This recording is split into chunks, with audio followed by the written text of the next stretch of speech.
Douluo, my Sharingan isn't very proper. Hey. Look who's back for more adventures. We love having you here to continue this story that keeps us all awake. Important note, all of this is pure fiction.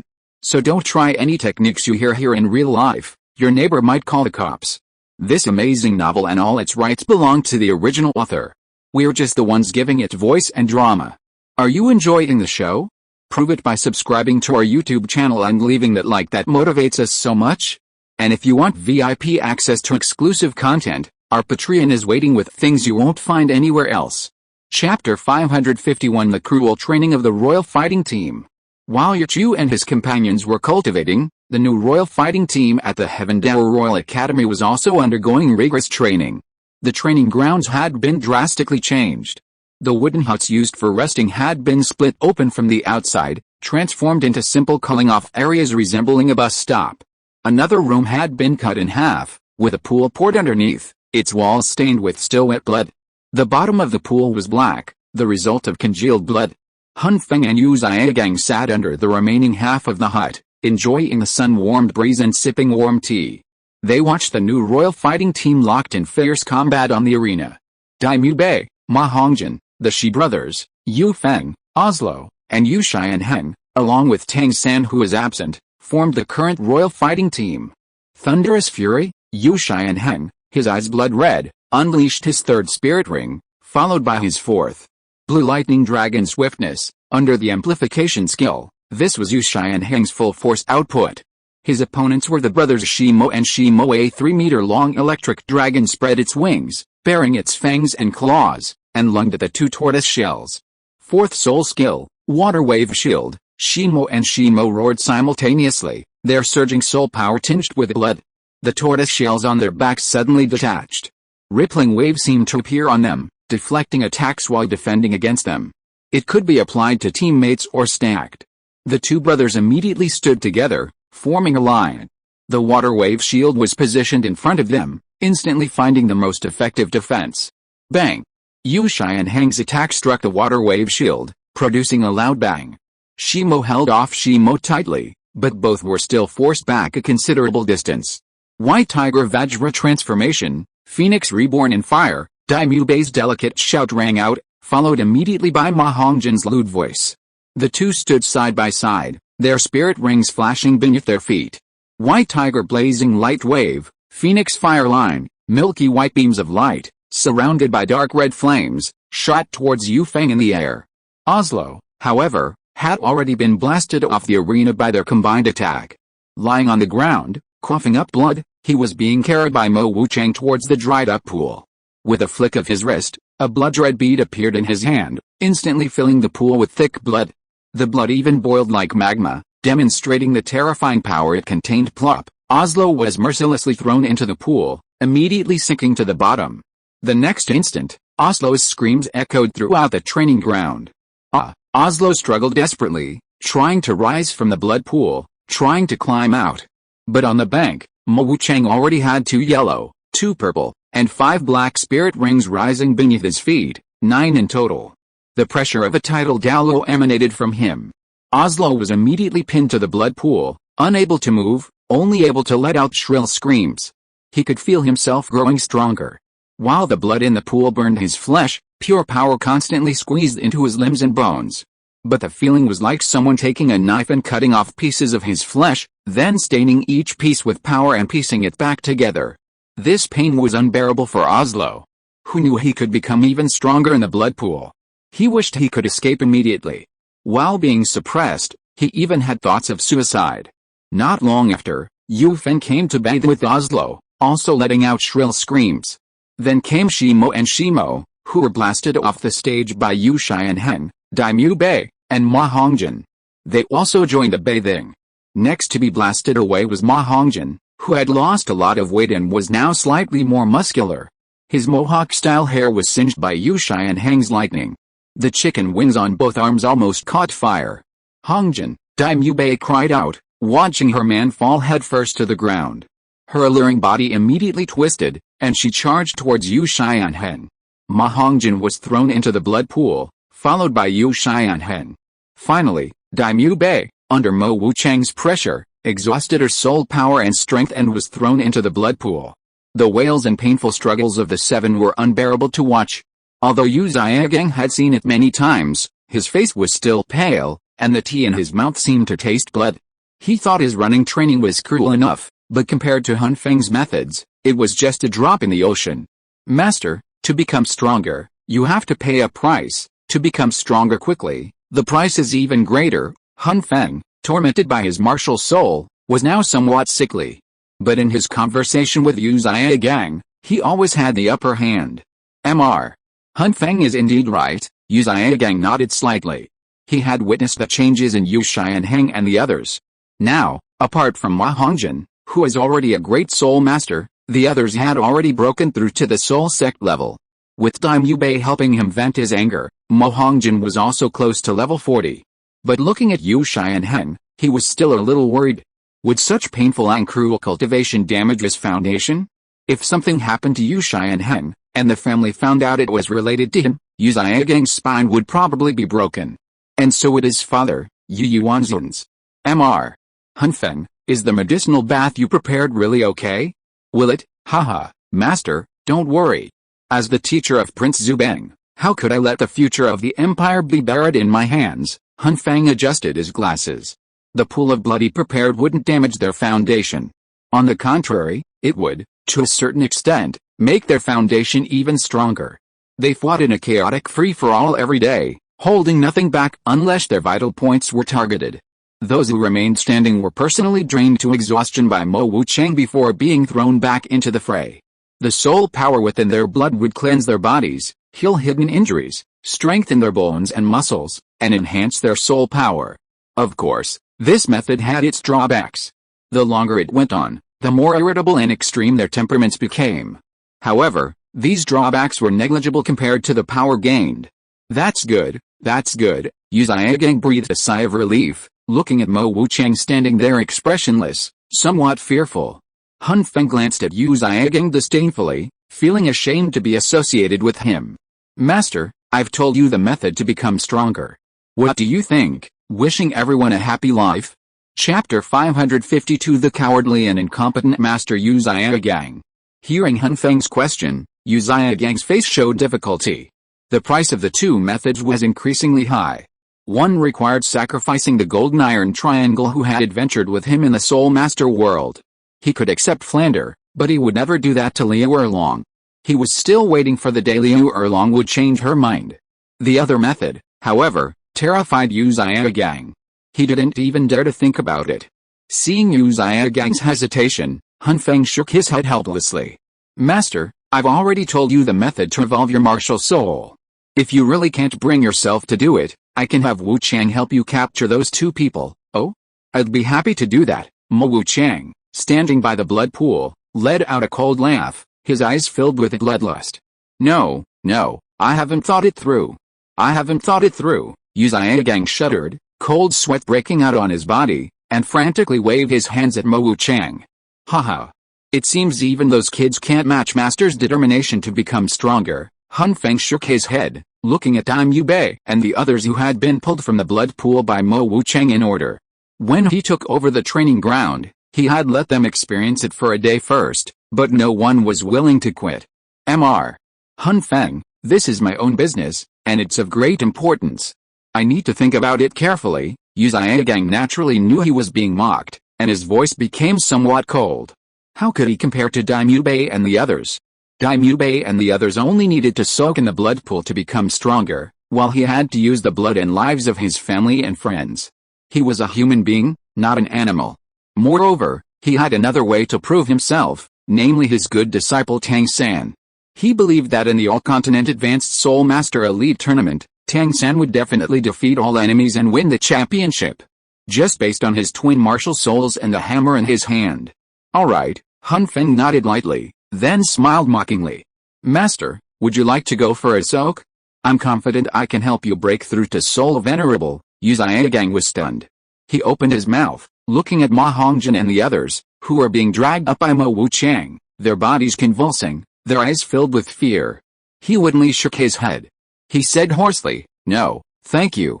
What would I say if I took the children's cultivation resources, PFFT, ha ha ha. Hun Feng suddenly burst into laughter, and Mo Wuchang laughed along with him. Clap clap. Hun Feng clapped his hands, praising, Master truly lives up to his title, such noble character. Yu Xiaogang's ugly expression gradually faded, and he smiled helplessly. This is what I should do as a teacher, tch, Mo Wuchang couldn't help but sneer. A so-called master, can't he read between the lines, can't he even distinguish between good and bad words? Hun Feng smiled, saying nothing more. In the end, just a coward. That's right, looking at his life, when wasn't he always running away, always escaping? Escaping his family, escaping the spirit hall, escaping the world of soul masters. Yu Xiaogang asked, by the way, Mr. Hun Feng, when will Xiaoyan return? We don't have much time left. Their spirits are different, and the types are different too. The 7-in-1 fusion technique will take them a lot of time, soon, Master, don't worry. There are at least 2 more months until the final competition. I suppose His Majesty and the others are already on their way, Hun Feng replied calmly. That's good, Yu Xiaogang breathed a sigh of relief, already lost in his fantasies. When they use the 7-in-1 fusion technique on the stage, all the soul masters in the world will know the name of Master Yu Xiaogang. That high and mighty woman will regret the many crimes she committed against him back then. He was just impersonating that shameful guy, asking her to help him promote his theories. Yet he was unjustly imprisoned in the Spirit Hall's outhouse for several months, without food or water, relying entirely on himself. This is why he was so afraid of the outhouse. That was a lifelong shadow. Yu Xianheng and the others lay on the grass, panting heavily, their bodies gradually regaining control. Yu Xianheng, the strongest among them, was the first to get up. Then came Daimyo Bei, and the last of the Shi brothers to still be convulsing was Ma Hongjin, who had the cultivation of a soul venerable. Hongjin, are you alright? Daimyo Bei quickly came to Ma Hongjin's side, his shrill voice grating on the ears. He carefully held Ma Hongjin in his arms, rubbing against his fleshy face. Yu Xianheng's face turned dark, and he almost vomited. He quickly turned his head away. Damn it! What did I do to deserve having to wash your clothes again? Oslo, who was the first to fall off the stage, spat out a mouthful of blood, his face contorted with nausea. Haha. Leopard, just accept your fate. Remember, don't put our clothes with those young couple's clothes, or I won't let you off. Yu Feng laughed gloatingly, his last words even faintly tinged with murderous intent. You bird brain, you think I'm afraid of you? Tonight I'll shove that sissy Daimyo Bei's yellowed, blood-stained pants over your head. Leopard, are you deliberately picking a fight? This is the punishment mechanism in the royal fighting team. Originally, it was just washing clothes, not enough to make them train so hard. But then 2 oddballs appeared. Who knows what strange things might be on their clothes? Inside Blue Tyrant Academy, Yi Qiu and the others, after completing their 7-in-1 fusion technique training at the 7 Treasure Glazed Tile School and then engaging in actual combat with Liu Erlong, had returned to the courtyard. As soon as the girls stood still, Xiaolan's incessant voice rang out. Brother, take Xiaolan back to the blue-silver forest quickly. Sister Xiao Wu often goes home, but Xiaolan has never been home before. Hurry up. Xiaolan clung tightly to Yichu's back. Today was clearly Xiaolan's time. I know, Yichu thought about it and realized it was indeed the case. Mainly, the blue-silver forest was mostly grass, so he hadn't taken the girls there to visit before. Erlong, be careful, I'll take Xiaolan ahead first, don't worry, husband, with Senior Douluo here, nothing will happen. Liu Erlong chuckled, quite interested in Xiaolan's home. He could go and take a look himself. Okay, then I'll be going, beauties. Goodbye. With that, Yichu activated his divine power, his figure slowly disappearing from the spot.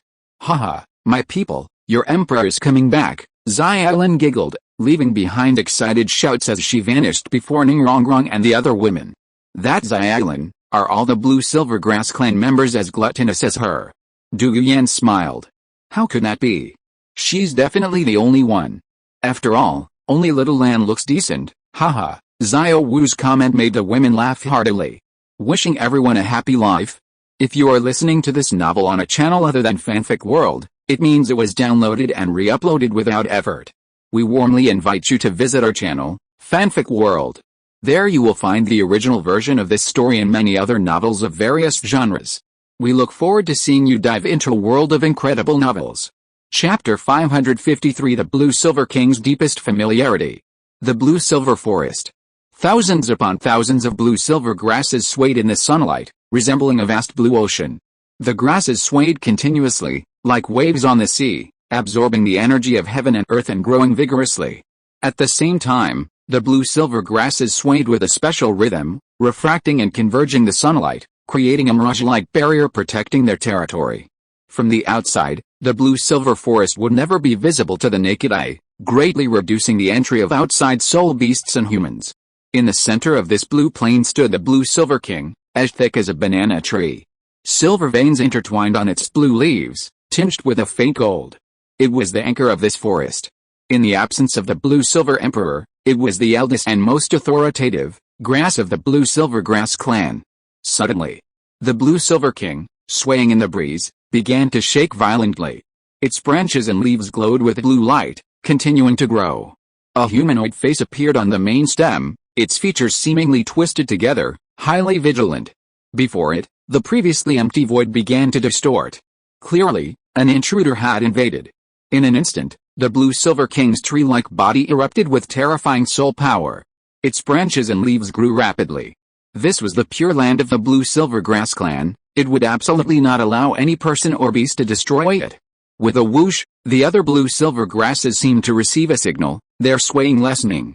The higher cultivated blue-silver grasses also slowly extended their branches and leaves, like wings, covering the weaker blue-silver grasses beneath them.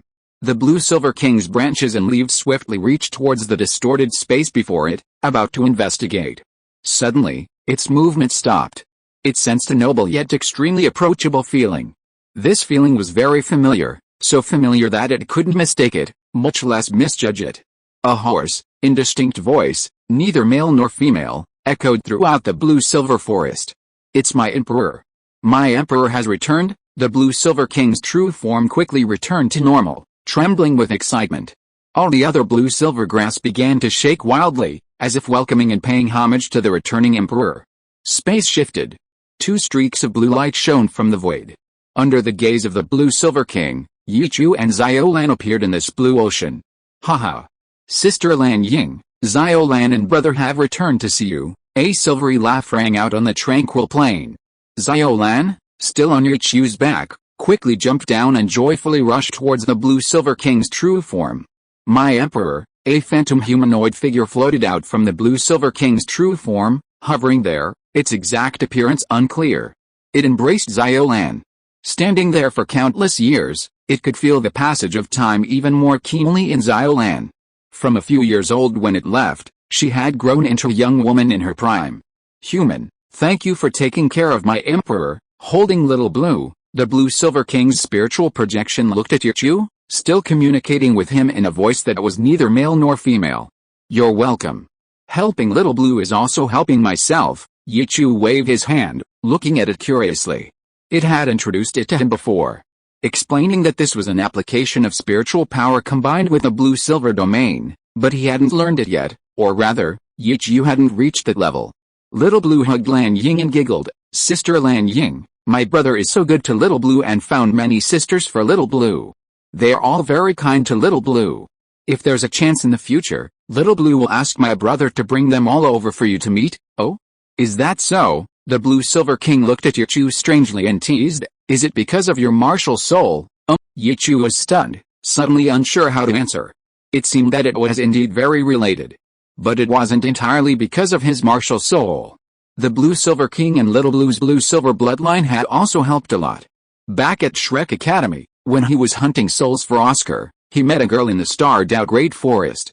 She fell in love with him at first sight just by looking at his appearance.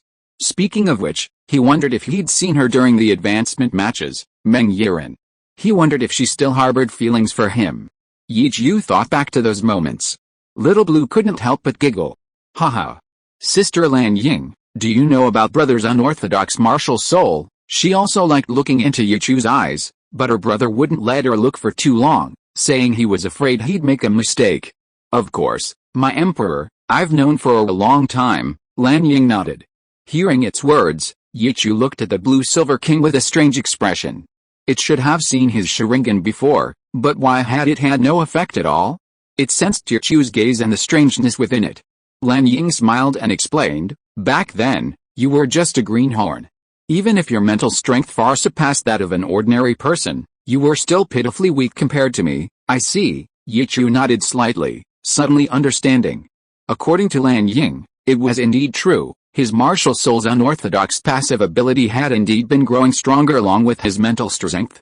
But what Yichu didn't notice was that a slight blush seemed to flash across Lan Ying's blurry face as she spoke, only to disappear quickly. Yichu had indeed stirred something within Lan Ying back then. A blade of grass that had stayed at home for so many years, having someone in her heart, naturally couldn't forget them. Lan Ying glanced at Yichu. A subtle, almost imperceptible fluctuation flashed across her blurry face. She didn't know why, but after seeing that kid's somewhat different martial soul just now, she actually felt a sense of familiarity. Not the familiarity of recent years, but from a much longer period of time. It was that feeling of unwavering devotion, but she couldn't remember exactly when it happened. She didn't know why she had this feeling. "Sister Lan Ying, let me tell you some stories about the outside world." Hearing Xiao Lan's voice, Lan Ying put aside her previous rambling thoughts and looked down at Xiao Lan, nodding slightly. Yichu sat down cross-legged, watching Xiao Lan and the Blue-Silver King communicate, and couldn't help but take this opportunity to cultivate. Here, Yichu's blue-silver domain could be maximized. His mind seemed to connect with the blue-silver grasses. He could clearly hear their heartbeats, their joyful welcome. Yichu tried to spread his spiritual power outwards, linking with the blue-silver grasses, forming a spiritual network. Wishing everyone a happy life. Chapter 554 An unexpected turn of events, a broad-minded approach. Yichu sat cross-legged on the blue-silver grass. He wanted to try and see if he could create a spiritual projection like Lan Ying. As Yichu cultivated, the blue-silver grass beneath him received nourishment from the blue-silver domain, greatly increasing its growth rate. The surrounding grass became lush, and the seat became softer. But Yichu remained motionless, still immersed in cultivation. A gentle breeze carried the refreshing natural fragrance of blue-silver grass, soothing the restlessness in Yichu's heart. He was completely absorbed in becoming one with the surrounding blue-silver grass within the blue-silver domain. It was as if he were a part of the blue-silver forest. At his heart, the seed of life rooted within the mini ice-fire yin-yang well, the sprouting bean shoot, unfurling two small leaves, gently fluttered. A refreshing, divine power unconsciously made Yichu's spiritual sea incredibly clear. At a certain moment, when Yichu felt the pulse of the earth and opened his eyes again, he was surprised to see his own body, sitting cross-legged on the grass, breathing peacefully and looking content. He could also see Xiao Lan and Lan Ying sitting on the swing woven from the Blue-Silver King's body, laughing and playing. But he could definitely sense the existence of another body within him. He discovered that this body couldn't lower its head, walk, or speak. It seemed to be shaking violently. Driven by curiosity, Yichu used his spiritual power to probe and scan his body, and suddenly discovered he had actually transformed into an ordinary blue-silver grass. No. Rather than saying he had transformed into blue-silver grass, it was more accurate to say his spiritual power was residing within this delicate blue-silver grass. Yichu could clearly feel the faint consciousness of this delicate blue-silver grass beside him. As the Blue-Silver King, he didn't cause the little life to panic. He could even feel its affection towards him. Yichu greeted it gently. That faint, undeveloped consciousness instinctively rushed towards Yichu, as if returning to its mother's embrace, intimately connected with Yichu's consciousness. Suddenly, Yichu discovered that his spiritual power had connected with its. He could clearly sense all of its senses, the sunlight, the breeze, the temperature, the flow of air, the moisture, even the earth's breath, the calls of its kind, and the flow of heaven and earth energy in its veins. Yichu tried to control that heaven and earth energy and immediately discovered the speed at which this little grass absorbed heaven and earth energy had become terrifyingly fast. He seemed to be able to control, even dominate, the little grass's cultivation. In an instant, under Yichu's spiritual guidance, the terrifying heaven and earth energy was swallowed into the little grass's body. The blue-silver grass's growth was immediate. It practically sprang up from the ground, visibly becoming thicker and stronger. The blue-silver grass, not yet a 10-year soul beast, had already broken through its shackles and become a 10-year soul beast. Yichu saw white light within its body, transforming into a halo surrounding a green aura.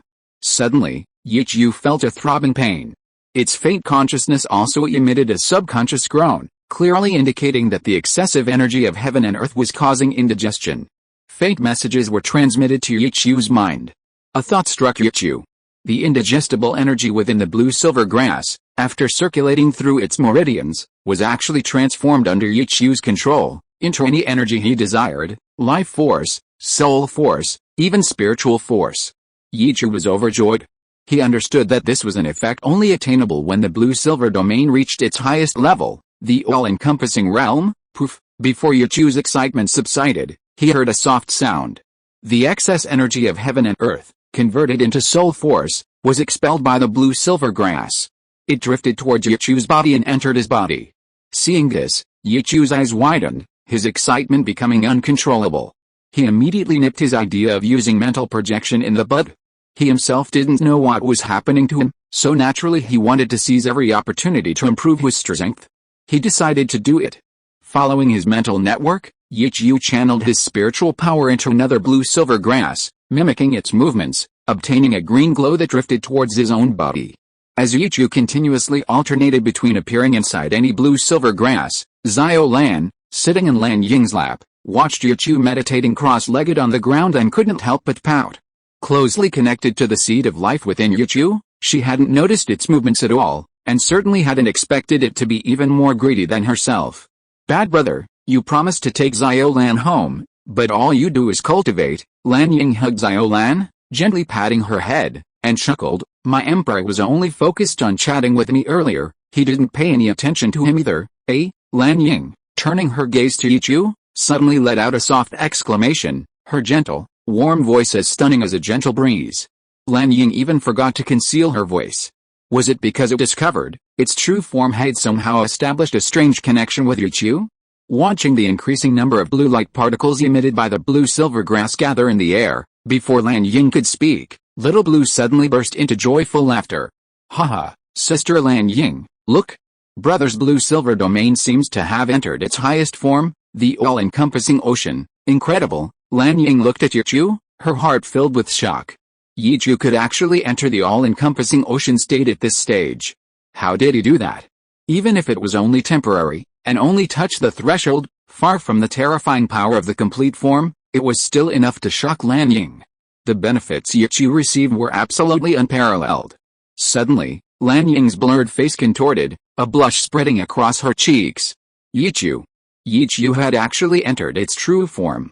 "My king, allow me to return first." Lan Ying no longer concealed her voice, said goodbye to Little Blue, and immediately vanished into the distance. Inside the blue-silver king's true form, Yichu was somewhat surprised. Compared to the consciousness spaces of other blue-silver grass, this place was undoubtedly much more solid and brighter. The warm green light felt like a gentle breeze. Whoosh! Lan Ying appeared before Yichu, this time without concealing her voice or even her appearance. Long blue hair, delicate and beautiful features, every smile and gesture exuded a gentle aura. She wore a long blue dress with flowing silver ribbons, covering her shapely, undulating body. Every part radiating softness and tenderness, carrying an incomparably mature and gentle charm. Although she was the eldest of the blue-silver grass clan, her blue eyes were remarkably clear, containing only the compassion honed by time, without the weariness of life's trials. Wishing everyone a happy life. Chapter 555, The Third Stage of Susanoo. This was the first time Yichu had clearly seen the blue-silver king's appearance, and a look of amazement flashed in his eyes. Lan Ying looked at Yichu before her. The two exchanged a glance. Lan Ying then turned her head away, her face flushed, not daring to meet Yichu's gaze. The blush even seemed to be spreading towards her neck. So sensitive. Yichu raised an eyebrow. He was currently in a different spiritual state, his martial spirit in his eyes always active, seemingly bound to his soul. Therefore, he wasn't surprised that Lan Ying was blushing. But was it really necessary for the parts of her clothes to be glowing red? What are you doing in here? Get out! Lan Ying's voice, like the echo of a mountain spring, brushed against Yichu's heart, carrying a hint of shyness. "Oh, I just came in to see if I could cultivate with you and then share some energy with you." Yichu scratched his head and explained. "I can eat as much as you want, I have nothing to share with you, get out of here." Lan Ying turned her head away, feeling embarrassed and annoyed. What cultivating together, wasn't that just holding hands and taking advantage of her? Afraid of being seduced by Yichu's eyes, Lan Ying even turned her back to him. Don't look at me. Get out. Although she was anxiously shooing him away, Lan Ying's voice still had a gentle tone. Sorry, Yichu apologized with an awkward smile, and didn't linger, leaving directly to return to his main body. He had reached his limit.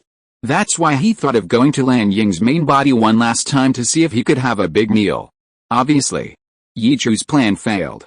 He also felt a little strange. Lan Ying had clearly gone through so many years, so why was she still like a naive young girl? No wonder she concealed her appearance and voice. Could it be social anxiety? Yichu immediately dismissed this possibility. After all, it was the guy who wanted to kill him at the drop of a hat and broke his legs. Or was it afraid that it would turn into a big bad wolf and eat it too? But it was still just a blade of grass. After Yichu left, Lan Ying kept rubbing her flushed face, gently patting it, and like a child, she grabbed her hair, trying to dispel the image of Yichu left in her heart. Having lived her entire life on thin ice, carefully leading the blue-silver grasses to live in seclusion, never venturing out, she didn't want to fall into Yichu's hands. The fate of the former blue-silver king was a warning to her. With these questions in mind, Yichu returned to his own body. He began absorbing the fruits of his labor. He worked for half an hour, converting most of the energy of heaven and earth into spiritual power for his own absorption. Little Lan lay on the blue-silver king's body, happily watching Yichu. The scattered fluorescent light slowly gathered towards Yichu. The blue-silver king's body trembled, still spitting out a fist-sized ball of light that flew rapidly towards Yichu. In just an instant, it replenished most of the spiritual power Yichu had just consumed. Yichu was overjoyed and wanted to try to re-enter his previous state, but he couldn't manage it. He could only hold his breath and concentrate, beginning to cultivate the mysterious heaven technique. As he absorbed the fluorescent light into his body, Yichu could feel his cultivation and spiritual power steadily increasing. Poof! A soft sound rang out within Yichu's body. His cultivation had reached level 48, and his spiritual power had greatly improved.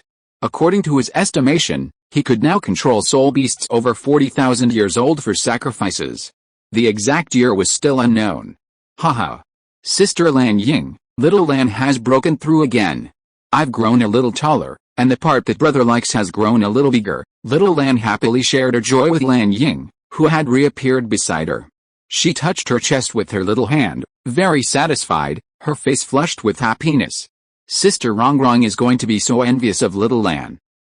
Lan Ying no longer hid her feelings, gently rubbing little Lan's head. While little Lan laughed and chattered, Yichu couldn't laugh. Yichu thought the remaining energy would still help him break through, at least to level 49, if not Soul King. However, the energy he absorbed was completely absorbed by the seed of life in his heart.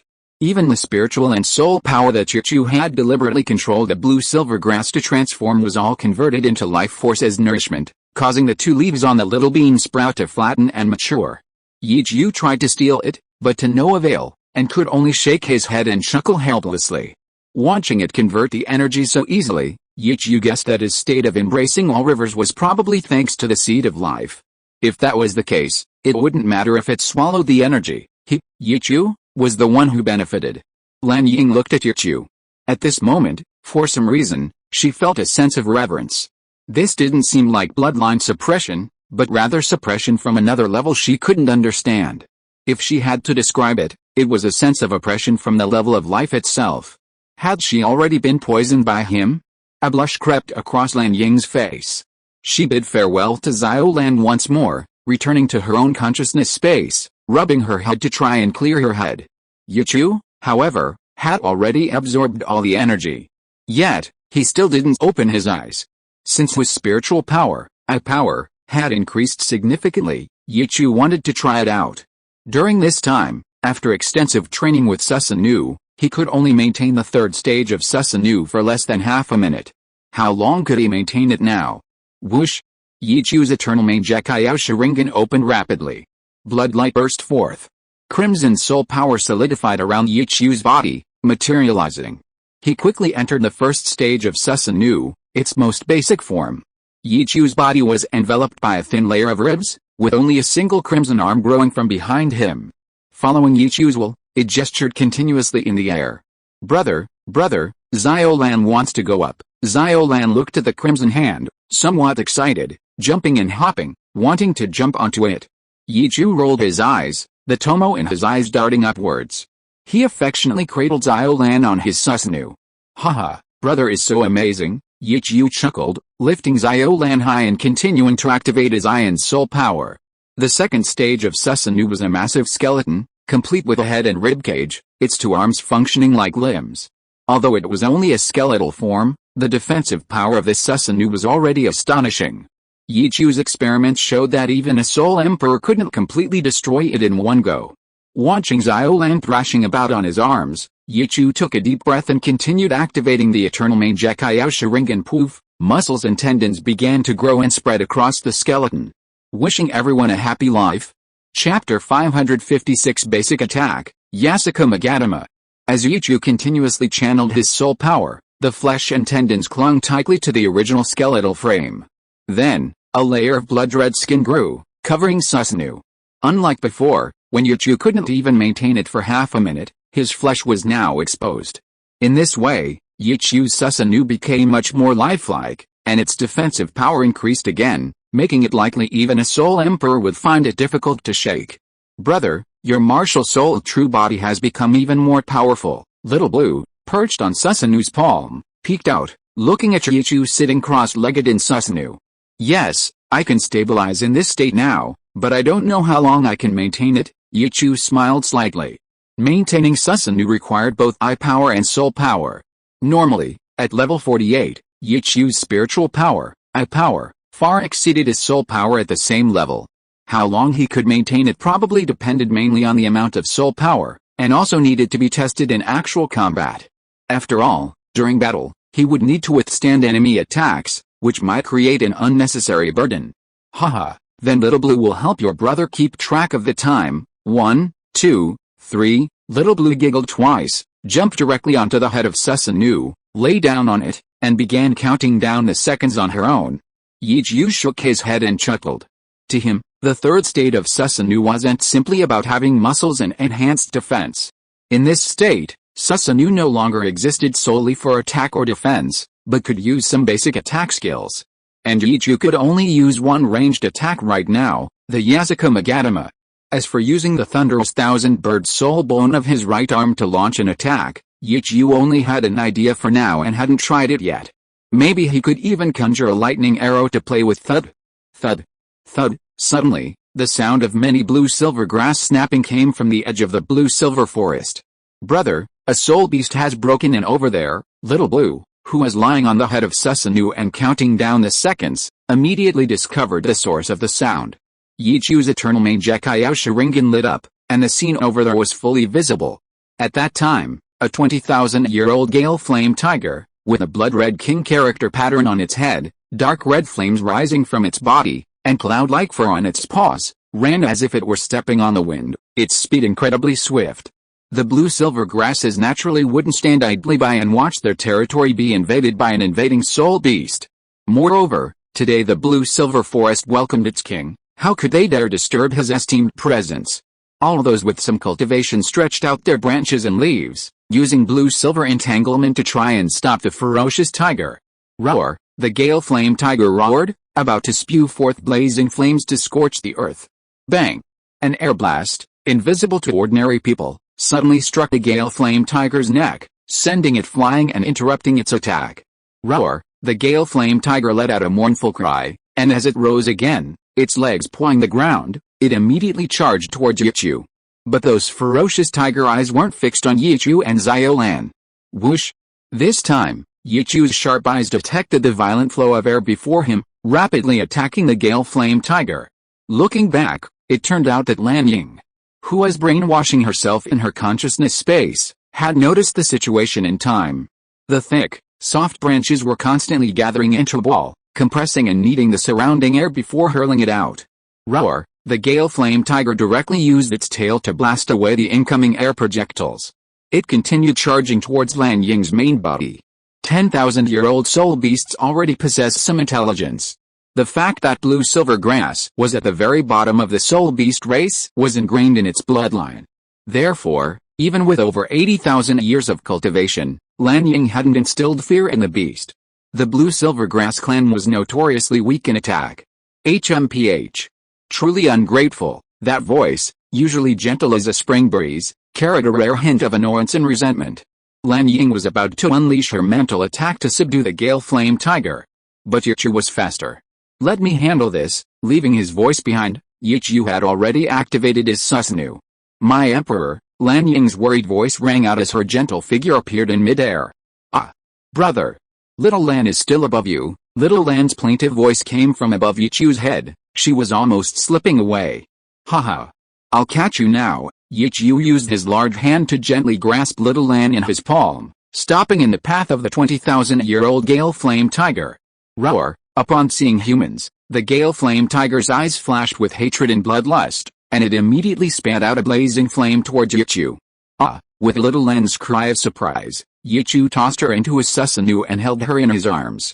Buzz! The fierce crimson flame slammed into Susanoo, having absolutely no effect. The attack didn't even reach the upper limit of its defenses, requiring no further effort from Yichu. Strike! Under Yichu's control, Susanoo simply raised its fist and swept it towards the spirit beast before it bang. A loud explosion rang out, extinguishing the flames it spewed. The gale flame tiger let out a mournful cry, being thrown back and crashing to the ground with a thud. Xiao Lan immediately cheered. "Go, brother! Beat it up!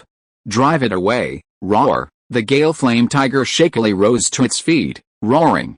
Its crimson eyes held fear, but even more so, a deep-seated hatred. The cloud-like patterns beneath its feet lit up, transforming into afterimages, splitting into three, and attacking Yichu. Other spirit masters might be intimidated by this move. But Yichu, possessing the Sharingan, was least afraid of such shadow clones. The truth of the world was laid bare before his eyes.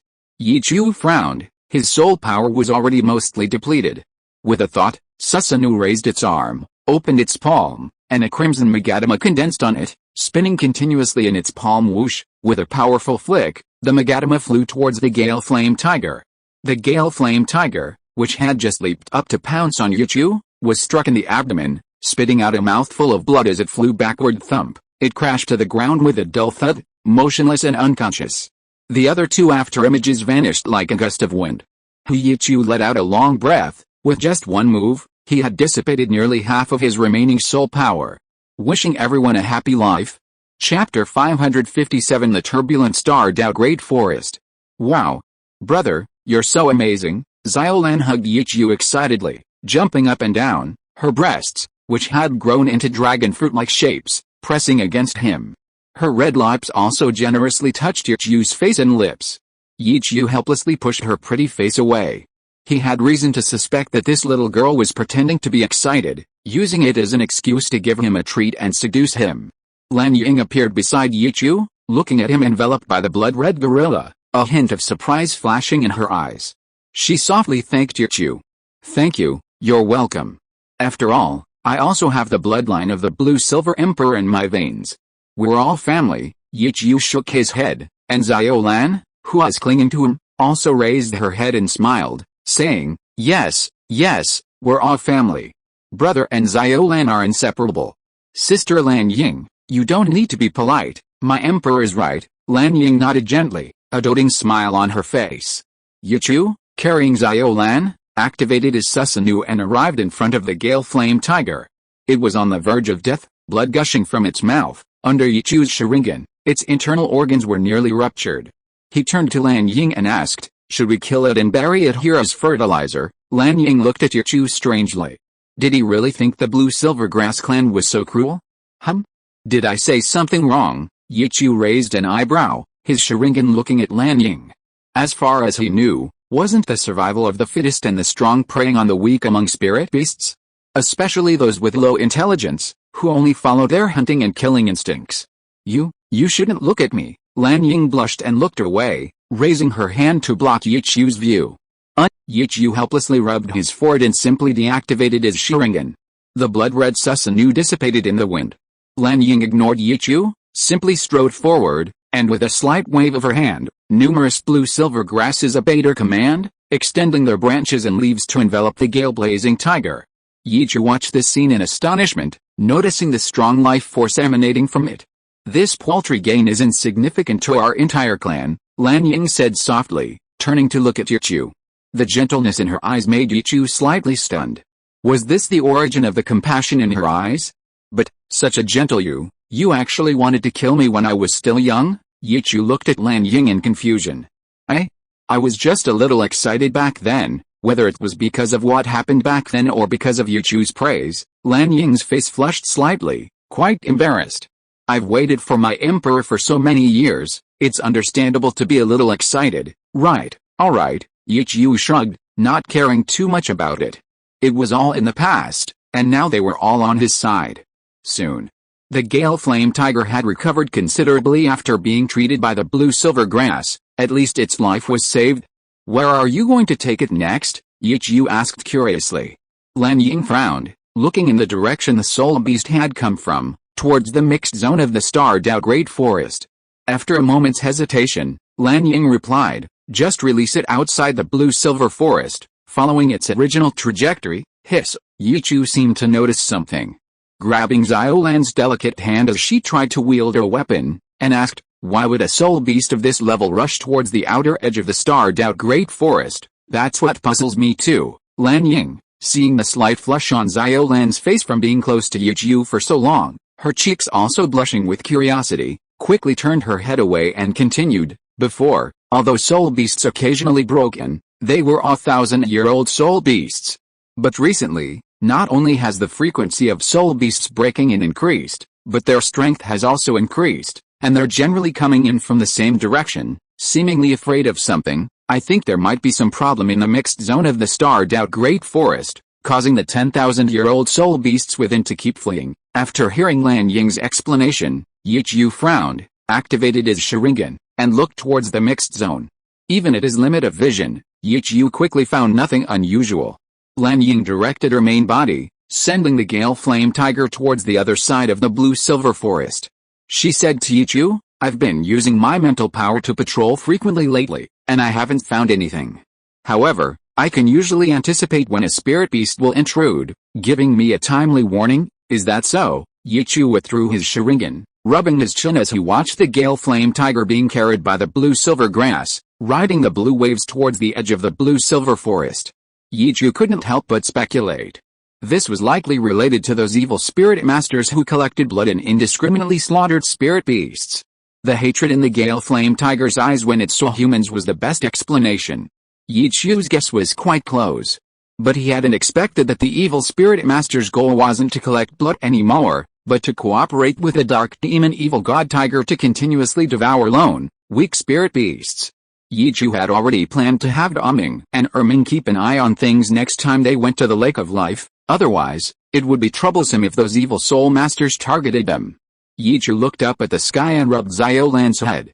He said to Lan Ying, we should go back now. See you next time, Lan Ying. Goodbye, Sister Lan Ying. Xiao Lan will come to see you again tomorrow. Xiao Lan climbed onto Yichu's back and waved to Lan Ying. Okay, see you next time. Lan Ying nodded slightly. In this desolate and deserted blue-silver forest, where no soul beasts accompanied it, it also looked forward to Yichu and the others coming to see it again. It had been lonely for too long, and the occasional liveliness made it feel sweet. The blue-silver grasses sensed the disappearance of the blue-silver emperor's aura and kept bending towards Lan Ying's direction as if respectfully seeing off their emperor. Lan Ying's spiritual projection slowly drifted away with the wind, returning to its body, standing in the center of the blue-silver forest, waiting for the day when Yichu would lead Xiao Lan to the legendary realm. Suddenly, Lan Ying recalled the oppressive aura emanating from Yichu, a pressure stemming from a higher level of life force. She couldn't help but mutter, could it be that he's already starting to move towards that realm? But he's only a soul master. After the muttering, Lan Ying scratched her head, trying to brainwash herself. She had actually overlooked such an important thing, mistaking that feeling for being bewitched by Yichu. Indeed, she was bewitched. She couldn't even think straight anymore. Wishing everyone a pleasant life. Chapter 558 Xiao Wu's Own Sorrow. When Yichu returned to Lianba Academy with Xiao Lan, it was just as the girls were beginning their cultivation clique. Ning Rongrong's window opened, and she smiled, teasingly saying, oh dear, Xiao Lan, Why weren't you late? Otherwise, I could have given you a good laugh. HMPH, Xiao Lan, perched on Yi Chu's back, pouted, gave a cold snort, and playfully jumped to the ground, stretching her voluptuous body, her noticeably larger breasts trembling slightly. She giggled, laugh, laugh, Rongrongji can laugh whenever she wants. Xiao Lan's bunny has grown even bigger. I wonder when Rongrongji will be able to make brother feel like he can't handle her like Xiao Lan? Yi Chu's eyelids twitched, and he tapped Xiao Lan's head in annoyance. He had already tried his best to massage Ning Rongrong, and the results were still quite respectable. Xiao Lan, you ain't great. Ning Rongrong's face flushed red, speechless at Xiao Lan's retort. The worst part was that she vaguely heard mocking laughter coming from other rooms, so she could only angrily snap. Her small hands gently rubbed her delicate body under the windowsill. She knew she had already improved a lot, she was doing just right. Xiao Lan isn't an ingrate. I've already gone home to see Sister Lan Ying and the others, Xiao Lan pouted. She was just telling the truth, since Sister Rongrong had to laugh at her first. Rongrong, let it go. Xiao Lan is still young? Yi Chu smiled helplessly.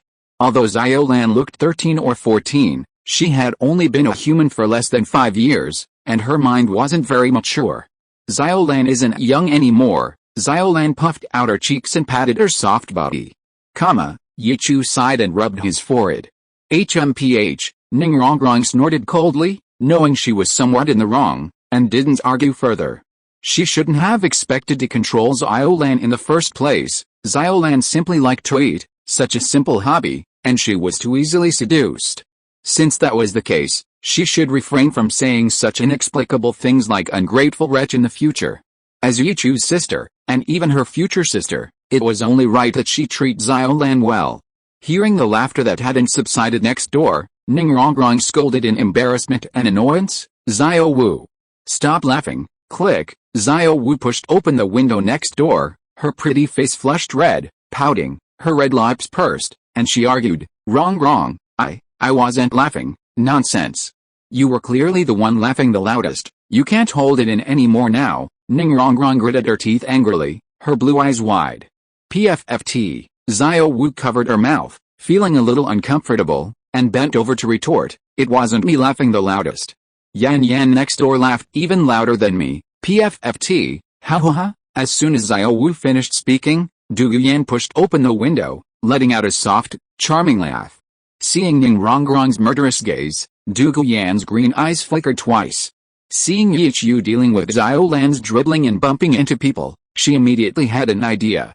Wiping away the tears from the corners of her eyes, she explained, Miss Rongrong, don't misunderstand. I'm just happy for my husband's breakthrough in cultivation. I didn't mean to make fun of you, ha ha ha. As she spoke, Du Yan couldn't help but look at Ning Rongrong and laugh again. My husband broke through again so quickly. Liu Erlong's gentle voice rang in Ning Rongrong and the others' ears. Clang, clang. The sound of windows opening continued.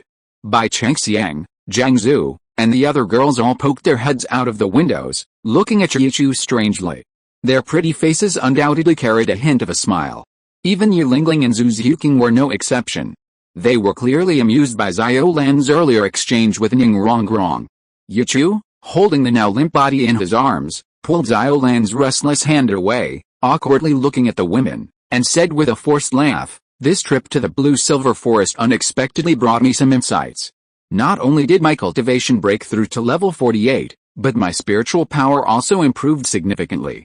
Yan, when you break through to Soul King, I can give you a soul ring that's over 40,000 years old. Your improvement will definitely be huge then, that's wonderful.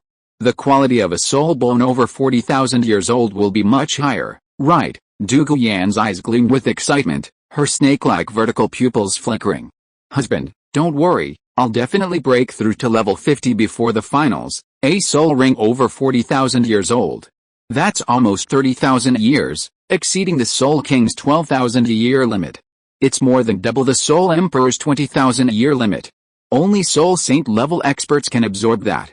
Zhu Zhuqing's eyes burned with fervor. She was already level 48, not far from level 49. With a little effort, she might even break through to level 50 before the finals, adding another Black Spirit ring to her collection. With just over 2 months to spare, plus time for the competition and travel. Breaking through to level 49 and then level 50 was undoubtedly a tight schedule. But where there's a will, there's a way, and she had no shortage of hard work. Bai Chengxiang and the other girls were equally excited. They wouldn't need spirit rings anytime soon, but that didn't stop them from looking forward to it. Even though they knew that the later they broke through, the more Yichu would grow, and the higher the age of their spirit rings would be, no one wanted to slack off. They all wanted to obtain such powerful spirit rings and spirit bones as soon as possible. Only Xiao Wu lowered her head, somewhat disheartened. With so many sisters over 40,000 years, many spirit beasts must have perished. But she was helpless, she alone couldn't change anything. Should Xiao Chu and the others stop hunting spirits? How would Xiao Chu and her sisters protect themselves? How would they face the challenges and dangers that might arise in the future? Moreover, she herself. After reaching level 70, she too would need to wield her blade against soul beasts, absorbing their soul rings. It seemed that transformed soul beasts had already become adversaries of other soul beasts the moment they took form. Yichu watched the women laughing and chatting, and smiled knowingly in return. Out of the corner of his eye, he caught sight of Xiao Wu, head bowed in sorrow, and paused, momentarily stunned. He knew what Xiao Wu was thinking. He had discussed this with her before, promising that the soul beasts sacrificed to him and them would one day regain their vitality. If he had the ability, he would also help the soul beasts to continue their lineage. But these were ultimately just words. Xiao Wu needed to accept it herself, otherwise, she would only suffer. Under Yichu's gaze, Xiao Wu suddenly raised her head and smiled brightly at him. She trusted her Xiao Chu, he wouldn't deceive her. She was already deeply moved and content that Yichu cared for her so much. Wishing everyone a happy life. Chapter 559. Surely Yichu wouldn't do anything to the grass? Yichu smiled with relief. It was best that Xiao Wu had come to her senses. Otherwise, seeing the once lively little rabbit become sullen and melancholy would break his heart and put him in a difficult position. Alright, everyone hurry back to your cultivation. You've wasted a lot of cultivation time. Yichu waved the woman away, then put his arm around Xiao Lan's waist and headed towards her room. Ningrongrong glared at Du Yuyan and angrily closed her window. She wasn't stupid, Du Yuyan had definitely been mocking her. She had only made her notice the connection between Xiao Lan's growth and Yichu's cultivation level first, which was a way of glossing over it. Du Yuyan shrugged, closed the window with anticipation, and slowly entered a state of cultivation. If nothing unexpected happened, she would be the first person to obtain a 40,000-year-old soul ring. Liu Erlong, Zhu Huqing, and the other women nodded to each other, greeted each other, and then returned to their rooms to cultivate. In Xiao Lan's room, as Yichu sat down to cultivate, he suddenly remembered that Xiao Lan didn't need to cultivate. She had been AFK here, letting him level up for her, and apart from the small amount of benefit she brought him from eating earlier, she hadn't cultivated at all. As her cultivation level increased, Xiao Lan's gluttonous eating and drinking was only enough to cover her own expenses, and she rarely took care of him. Brother, you shouldn't have brought Xiao Lan back. Xiao Lan is going to be so bored later. Xiao Lan hugged Yichu's neck from behind, looking utterly hopeless. Yichu rolled his eyes. You didn't even remind me before. Should I send you back now? Xiao Lan's pink lips pressed against Yichu's face, her warm lips tracing his tender face as she spoke, occasionally feeling a slight dampness. Why don't you go with Xiao Lan, brother? Maybe you can enter that all-encompassing state again. Yichu raised an eyebrow, enduring Xiao Lan's teasing, and suddenly realized that what Xiao Lan said made sense. The blue-silver forest was practically a simulated cultivation environment created specifically for him. Even if he couldn't find that wondrous state again, his cultivation speed would at least be much faster. Then brother will accompany you. I'll leave a note for Erlong and the others. Yichu chuckled, carrying Xiao Lan on his back. He went to the table, left the note, and then left the room with Xiao Lan using his divine power. When they reappeared, they were back in the blue-silver forest. Lan Ying, sensing the commotion, was already standing below her original body, looking at Yichu and Xiao Lan with a puzzled expression. My emperor, why are you back again? She asked. Because brother is going to cultivate here, and Xiao Lan wants to play with sister Lan Ying. Xiao Lan jumped to the ground and rushed towards Lan Ying. So that's how it is. Lan Ying, holding Xiao Lan's delicate body, nodded slightly and said to Yichu, with a blue-silver bloodline and blue-silver domain, This is indeed an excellent place for you to cultivate. Yes, I might have to bother you often from now on. Yichu nodded, sat down cross-legged, and assumed a cultivation posture. It's all right, Lan Ying smiled insincerely, her gentle voice concealing her reluctance. After a while, Lan Ying added, blushing, just don't look at me with your eyes. Yichu, who had already sat down cross-legged and closed his eyes to meditate, twitched his brows. He never expected that he would be so annoying. It was truly unbearable. He gently exhaled a breath of stale air, unfolded his blue-silver domain, and began to cultivate. Lan Ying, meanwhile, played with Xiao Lan in the distance, occasionally glancing at Yichu with a searching look in her eyes. Why didn't she feel that oppressive feeling anymore? Could it be that she had really been poisoned by him? But she had been so careful. Time flies, and the sun sets in the west. The time spent cultivating passed quickly. Little Blue, tired from playing, lay on the blue-silver king's body, with blue-silver grass diligently fanning her. Her treatment was now on par with an emperor. Blue Ying floated on her branch, observing Yichu with a puzzled look. That feeling, it seemed only when its spiritual power probed her could it be sensed. What was going on? Yichu, slowly withdrawing his blue-silver domain and ending his cultivation, was completely unaware of Blue Ying's thoughts. If Blue Ying had asked, he might have directly told her about the seed of life. But clearly, Blue Ying, somewhat afraid of contact with Yichu, had no intention of asking. Brother, seeing Yichu finish his cultivation, Little Blue flew down from the branch towards him. Yichu had just opened his eyes when he heard the crisp call. He quickly raised his hand, summoning several blue-silver emperors, and pulled Little Blue into his arms. He gave her a helpless glare. If you're so reckless again, I won't catch you, and I'll let you fall to the ground. No way, brother wouldn't want to see Xiao Lan cry. Xiao Lan nestled confidently in Yichu's arms, rubbing against him, her soft, fragrant body making him feel incredibly comfortable to hold. Yichu tapped her head lightly, not wanting to use too much force. This little girl didn't even pretend anymore, she always smiled even after being tapped. Are you leaving? Lan Ying appeared before Yichu. Yes, I should come back tonight. Yichu picked up Xiao Lan, holding her. Although cultivating here wasn't as fast as when he cultivated with Jinringsu, it was still faster than cultivating alone. Besides, he couldn't be with Jinringsu all the time, she had her own things to do. The blue-silver forest was different, he could cultivate whenever he wanted. The only downside was that receiving messages in case of emergencies wouldn't be as timely, unless he left Xiao Lan at home as a messenger. At night, Lan Ying was somewhat surprised, but then she understood, thinking of Yichu's soul skill. That depends on how bright the moonlight is. Moonlight. Yichu was taken aback, but quickly realized. The blue-silver forest seemed to follow the same rhythm as the common people of Douluo continent, working at sunrise and resting at sunset. At night, to prevent accidents, they mostly stayed underground, but there were exceptions. When the moonlight was bright, they would emerge. With enough light, they could create a mirage barrier to protect the blue-silver forest. You can come and see for yourself then. If you'd like, we'd naturally welcome you, Lan Ying said softly. Although she was somewhat reluctant to let Yichu stay overnight, he was, after all, the blue-silver emperor's own ruler. And she was just a blade of grass. Yichu couldn't be so beastly as to do anything to her, could he? Wishing everyone a pleasant life. If you are listening to this novel on a channel other than Fanfic World, it means it was downloaded and re-uploaded without effort.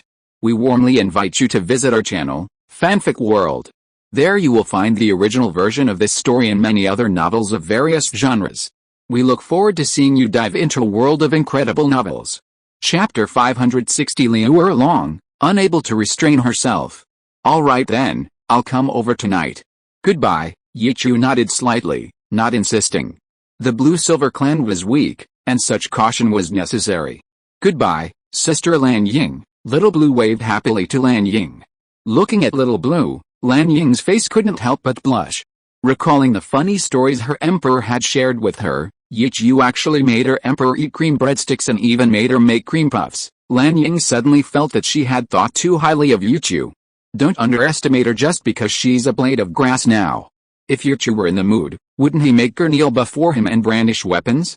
Just thinking about it made Lan Ying's head spin, and her true form trembled slightly. Yichu gave Lan Ying one last strange look before activating his divine power and leaving the blue-silver forest. But Lan Ying's disdainful look towards him as a scumbag left him completely baffled. He had no idea what kind of raunchy talk Xiao Lan and the others had been having that afternoon. To show that she was a worldly wise girl, Xiao Lan even shared some of the positions Ning Rongrong had taught her with the homebody Lan Ying. Xiao Lan received quite a bit of shock from Lan Ying, which made her even more proud. If Yichu knew, he would definitely give Xiao Lan a good scolding, not knowing whether to call her pure or yaoi. It was a real headache. In the Divine Might space, Xiao Lan happily asked Yichu, "Brother, where are we going next? Why don't you take Xiao Lan to Notting City to play?" After listening to the stories Rongrong, Xiao Wu, and Zhu Qing had told her for several days, Xiao Lan also wanted to go to Notting City to see it, and also to see the god-sister of the brother that Sister Zhu Qing had mentioned. Yichu smiled and nodded, "No problem, let's go back to Lianba Academy first and let Erlong and the others know we're safe." Okay, I'll listen to you, brother." Xiao Lan nodded obediently.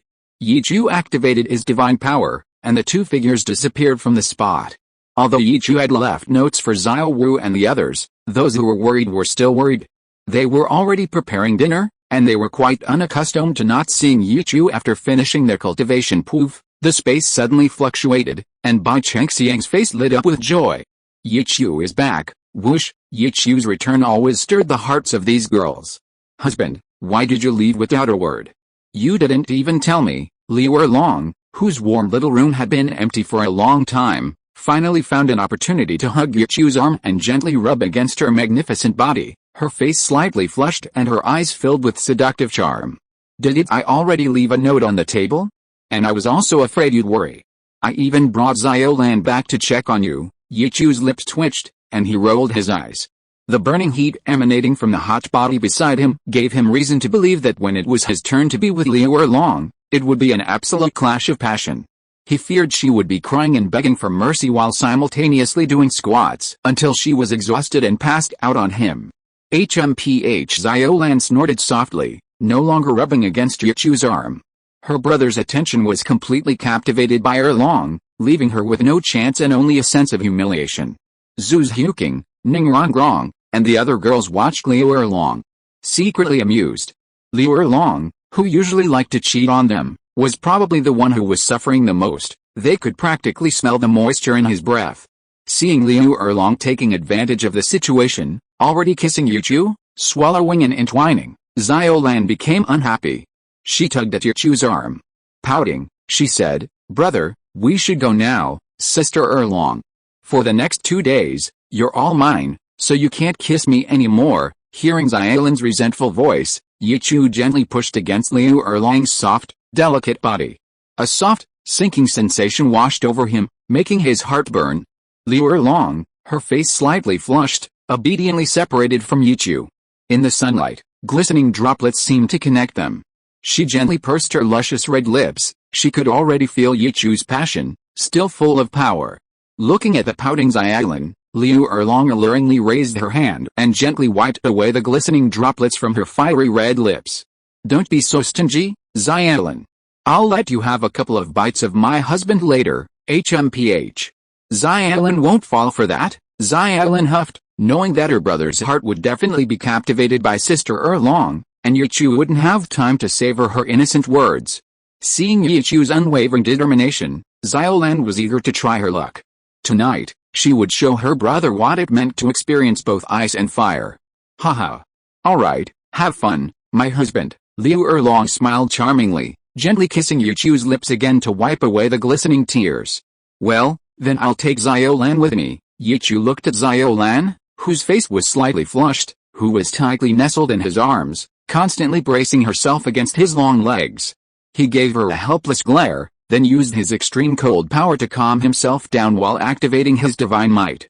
He smiled and bid farewell to the women. After Yichu left with Xiao Lan, the blush on Liu Erlong's face slowly faded. She took only one step before immediately climbing back up. She smiled awkwardly and said, "Sisters, please sit down first. I need to go back to my room to get something." With that, she quickly walked towards her room, her legs pressed together. Before she could go far, Du Guyan's teasing voice rang in the girl's ears. "Getting something? Sister Erlong isn't going back to secretly change her underwear, is she? Haha." I think so too. The way Sister Erlong looked just now, she was clearly very aroused. Ningrongrong also laughed. Yilingling and Jiangsu blushed, too embarrassed to join the conversation. Zhu Huqing, Xiao Wu, and Bai Chengxiang, who had already established a deep friendship with Yichu, laughed knowingly. What nonsense are you talking about? I really am going in to get something, don't laugh, Liu Erlong explained shyly, but she knew how weak and feeble her explanation was. It was just a way to lessen her embarrassment. No longer worried about any leakage, it wasn't much anyway, and she could just change her lower body into a different set. She quickly ran towards her room. PFFT had the giggles of Xiao Wu and the other girls were quickly shut out of the bathroom by Liu Erlong. Yichu had no idea about the embarrassing situation Liu Erlong had created after he left. At that moment, he was strolling around Notting City with Xiao Lan, having bought some food for dinner. At Xiao Lan's request, Yichu took her for a walk in Notting Academy. Carrying Xiao Lan on his back, Yichu relied entirely on her to feed him as he walked and enjoyed his dinner. Have a wonderful day. Chapter 561 I Know Your Rules. The sun had completely set, leaving a tinge of twilight on the horizon. Notting Academy, however, was filled with a vibrant, youthful energy. Yichu, carrying Xiao Lan on his back, strolled casually through the academy. Surprisingly, he recognized some familiar faces. After all, the teachers and staff hadn't changed much. Upon entering, he even encountered the two doormen, who resembled celebrities, the starting point of the famous path to death scene in the original story. Brother, this academy is so small. It's not even half the size of Sister Erlong's Blue Tyrant Academy, Xiao Lan said, clinging to his back, her eyes filled with disappointment. It was completely different from what she had imagined. There wasn't a single thing about it that she found beautiful. Yichu smiled and weighed Xiao Lan in his hands, nodding slightly. Of course, Notting City is just an inconspicuous little town. Most of the students come from the city's nobles and the commoners from the surrounding villages. If we build it too big, the student population might be a problem. Commoners don't have convenient transportation, and they certainly don't have the physical abilities of us soul masters. Haha, it's okay.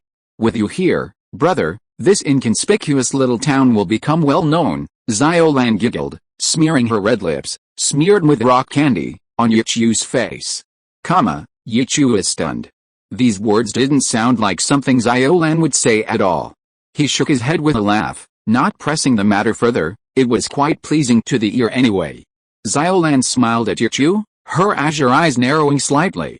It was worth borrowing books from Sister Jiangsu to learn sweet talk beforehand. Alright, brother, let's go check out Dormitory 7, where you and Sister Xiao used to live. Xiaolin wants to see if there really are that many beds in the room. There are indeed many beds, and the room is big too. After all, it's 6 grades, and it's co-ed. Yichu nodded with a smile. He let Xiaolin ride on his back and urged him towards their destination. Walking on the relatively familiar road, slowly approaching Dormitory 7, Yichu's figure seemed to overlap with his younger self. Passing by, he was no longer the same as before. Soon, Yichu brought Xiaolin to the door of Dormitory 7. He scanned it briefly with his Sharingan beforehand, and the layout was still the same as before. What surprised him was that only Henki-Ushin was sitting cross-legged on the bed, quietly cultivating. She was actually spending the night in the dormitory tonight? But that makes sense. Notting Academy does not allow students to stay out overnight without permission, and room checks are conducted at night. Brother, knock on the door. Xiaolin shook Yichu, who was standing at the door, and impatiently stretched out her little hand to knock on the door of Dormitory 7. Knock knock. Inside the room, hearing the noise at the door, Henki-Uyan slowly stopped his practice, curiously looking at the door. They should all be in the cafeteria at this time, and when did they become so polite?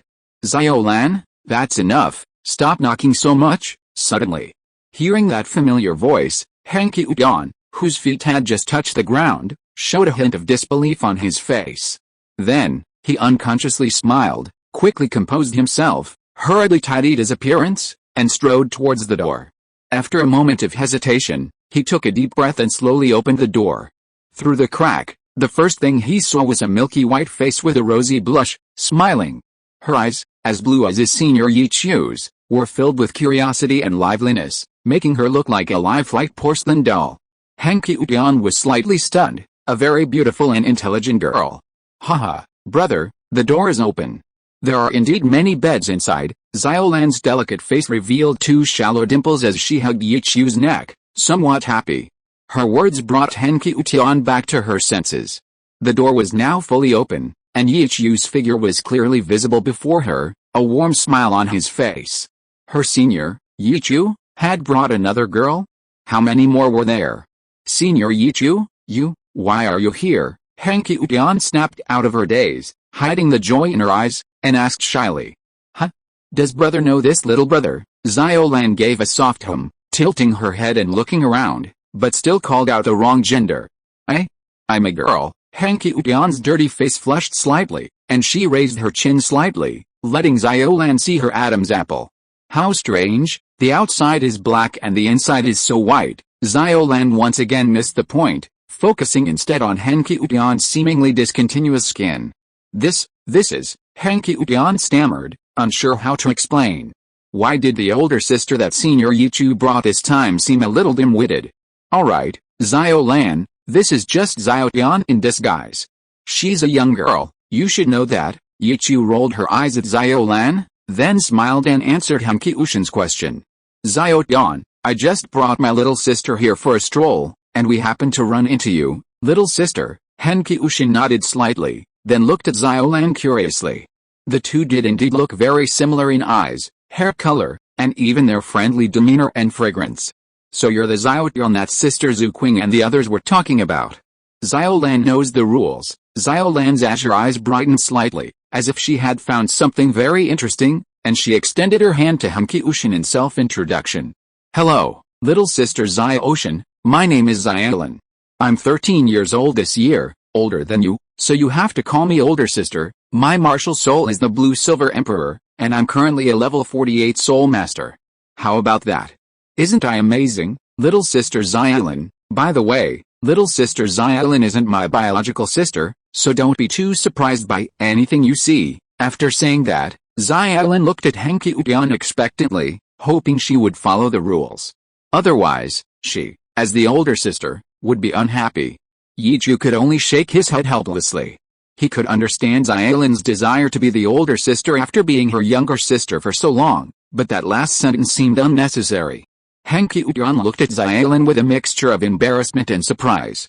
Embarrassment because when did they start having such rules when meeting her? Although she herself had created them, it still sounded strange. He was also surprised by Xiaolan's cultivation level and her sibling relationship with Yichu. Looking at Yichu, seeing that he didn't correct her, he immediately understood that this blue-haired girl was also one of Yichu's women.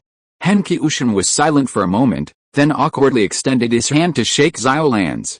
Hello, Sister Xiaolan, I'm Tian. My martial soul is the Blue-Silver Flying Hammer, and I'm a level 26 Battle Soul Master, wishing everyone a happy life. Chapter 562 Little Blue Sister's Excitement. Haha. Finally, someone calls me Sister Xiaolan. Xiaolan laughed crisply, squeezing and waving Tian's little hand.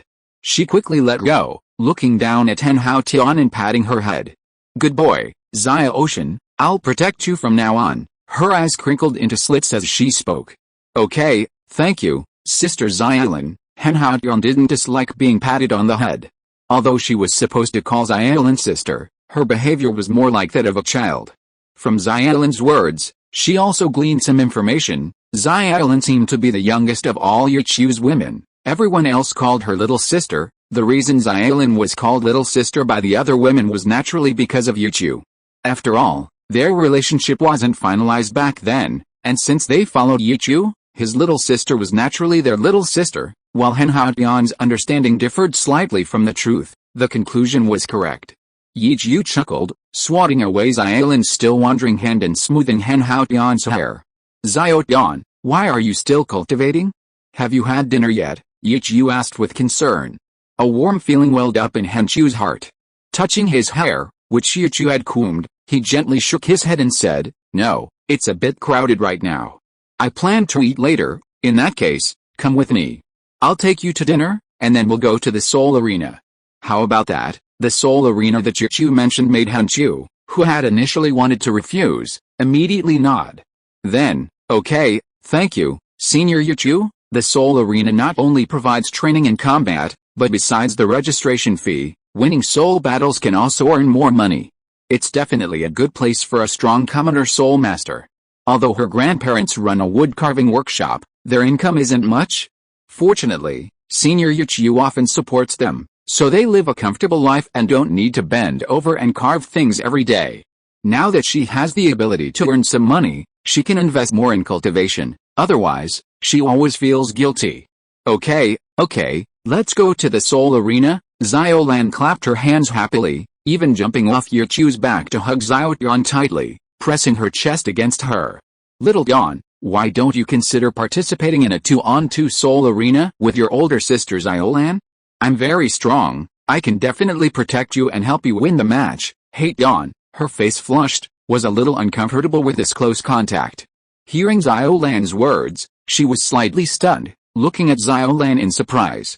She knew the rules of the soul arena. If she teamed up with Xiaolan, they would face opponents who were both soul masters. But thinking of how easily Zhu's Huking had dealt with 2 soul masters last time, Haiyan was eager to try again. After all, the opportunity to watch soul masters fight up close was quite rare. She looked up to see Yichu's opinion. Yichu smiled and nodded slightly. He was quite confident in Xiaolan's strength. The Blue-Silver Emperor's control and support abilities were top-notch. There were almost no soul masters who could withstand Xiaolan's relentless attacks. Then I'll have to trouble you, Sister Xiaolan. Henchu looked at Xiaolan, whose face was pressed against his, and couldn't help but laugh. This older sister smelled exceptionally good, and her body was so soft. Haha. No trouble at all. No trouble at all. Protecting my little sister is what I should do. Xiaolan nuzzled against Henchu's cheek. If it weren't for the small size difference, Yichu would have suspected that she was about to give him a kiss, hug, and lift up routine. Yichu pulled the excited Xiaolan into his arms and placed his hand on Henchu's shoulder. Alright, since that's the case, let's go. Senior, I just remembered that there seems to be room checks tonight. Henchu suddenly hesitated. It's alright, let them check. The facilities here aren't very good, and you're just wasting your time staying here. If you want, I can arrange for you to study at the Advanced Soul Master Academy in Biandao Imperial City anytime. There, you won't have to hide your appearance anymore. Think about it carefully. Yichu finished speaking quickly, and before Henchu could say anything, he activated his divine power to take her away. Feeling the pulling force, Haiyan didn't resist and obediently entered the divine might space with Yichu. Senior Yichu was right, staying here was indeed a waste of time. She also wanted to try out the simulated training grounds at the Advanced Soul Master Academy to see what a more normal genius was like, unlike the freakish Zhu's Huking and Ningrongrong. But she couldn't bear to leave Jerry and his wife. Little Dawn, brother is right. Why don't you come to Blue Tyrant Academy? Rongrong and the others are there. I guarantee no one will dare bully you, and you can cultivate and play with us. Xiaolan was very excited about having a younger sister and almost broke free from Yichu's hand. Little Dawn, you don't need to worry about anything. If you want to come back, my soul skills will make it easy. Yichu smiled slightly and disappeared into the divine might space with him. When they reappeared, they were in Soto City, in that familiar alley. Haiyan pondered silently, while Xiaolan held her small hand. Brother, let's go to Sister Rongrong's restaurant for dinner. It's free there, and the food is delicious. Okay, let's go there. Yichu rolled his eyes at her. She had already eaten so many snacks. The sky was now completely dark, the stars obscured by clouds, and the surrounding area was filled with the lights of various shops. Xiaolan, holding a purse, tossed Yichu aside and started chatting with Haiyan, buying him snacks and toys and stuffing them into his hands. Yichu shook his head helplessly. It seemed this world of two held no appeal for Xiaolan now. After shopping for about half an hour, Yichu estimated that Haiyan was almost full from Xiaolan's feeding, so the three of them finally sat down at the restaurant to wait for the waiter to serve their food. A quarter of an hour later, Yichu and Haiyan looked at each other, watching Xiaolan devour her food, several black lines appearing on their foreheads. It seemed the temptation of food had surpassed that of their newly acquired younger sister. Xiaotian, quick, get the juice for me. Xiaolan's cheeks were bulging, and she could barely speak. She took the juice and gulped it down. Glug, glug, ha ha ha. Xiaolan put down the glass bottle, patted her belly, and looked at Yichu and Xiaolan strangely. Brothers, why aren't you eating? Eat up, don't waste it, boo-hoo. Before she could finish speaking, she was back in the fray. How? Yichu's lips twitched, and he shook his head helplessly. He said to Chu Henshin, Xiaotian, do you want to buy something to take back for Grandma Tom and the others to try? Chu Henshin waved his hands repeatedly. No need, senior, Xiaolan already bought enough, wishing everyone a happy life. Chapter 563 Henayutian agrees to go to Blue Tyrant Academy. After watching Xiaolan stuff all the delicacies on the table into her round little belly, Yichu and Henshu helped her walk towards the Soto Grand Arena. Henshu had never seen anyone eat so much before. She could eat more than the strong men she'd encountered in the mercenary group. One was equivalent to 3 or 4. She couldn't help but worry, Sister Xiaolan, with that big belly, won't it affect your soul battle later? Hiccup hiccup. Xiaolan hiccuped repeatedly, took a deep breath, and patted Henshu's head. She comforted her, don't worry, little Dawn, I'll definitely protect you. At the Soul Master stage, I haven't met a worthy opponent in the arena yet. Hiccup. Henshu's smile stiffened at Xiaolan's unreliable behavior. Haha, Yichu chuckled and explained, little Dawn, don't worry, Xiaolan will digest all this quickly, it won't affect your soul battle. Henshu nodded seriously. Another half hour passed before Yichu and his companions arrived at the entrance of the Soto Grand Soul Arena. Xiaolan had already regained her energy and was pulling Henki-Ushin along as they rushed inside. This time, Yichu didn't plan to participate in the soul battle, it was simply too boring. Most of the soul masters participating in the soul battle were not as good as the young talents in the soul master competition. Brother, we've registered. Let's go inside and wait. Xiaolan happily pulled Yichu towards the waiting area, while also saying to Henki-Ushin, little Dawn, after our soul battle, let brother take us to the beach. Have you ever been to the beach? Sister Zuqing said there are huge fish, huge waves, and lots of big ships on the golden sand. The beach? It's far from here, isn't it? Henki-Ushin's expression was strange. She didn't know the limit of Yichu's first soul skill, divine might. It's not far, just the same time it takes to go home.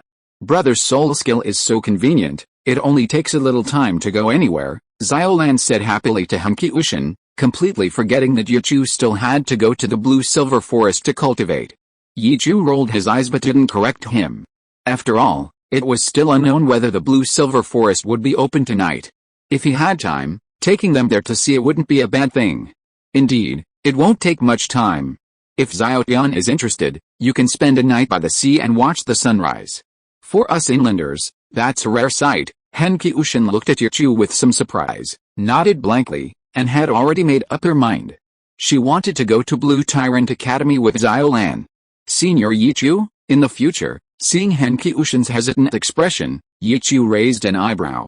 Xiaotian, just say what you want to say. Henshu nodded slightly, pursed her red lips, and said with difficulty, I want to cultivate with Senior Yichu.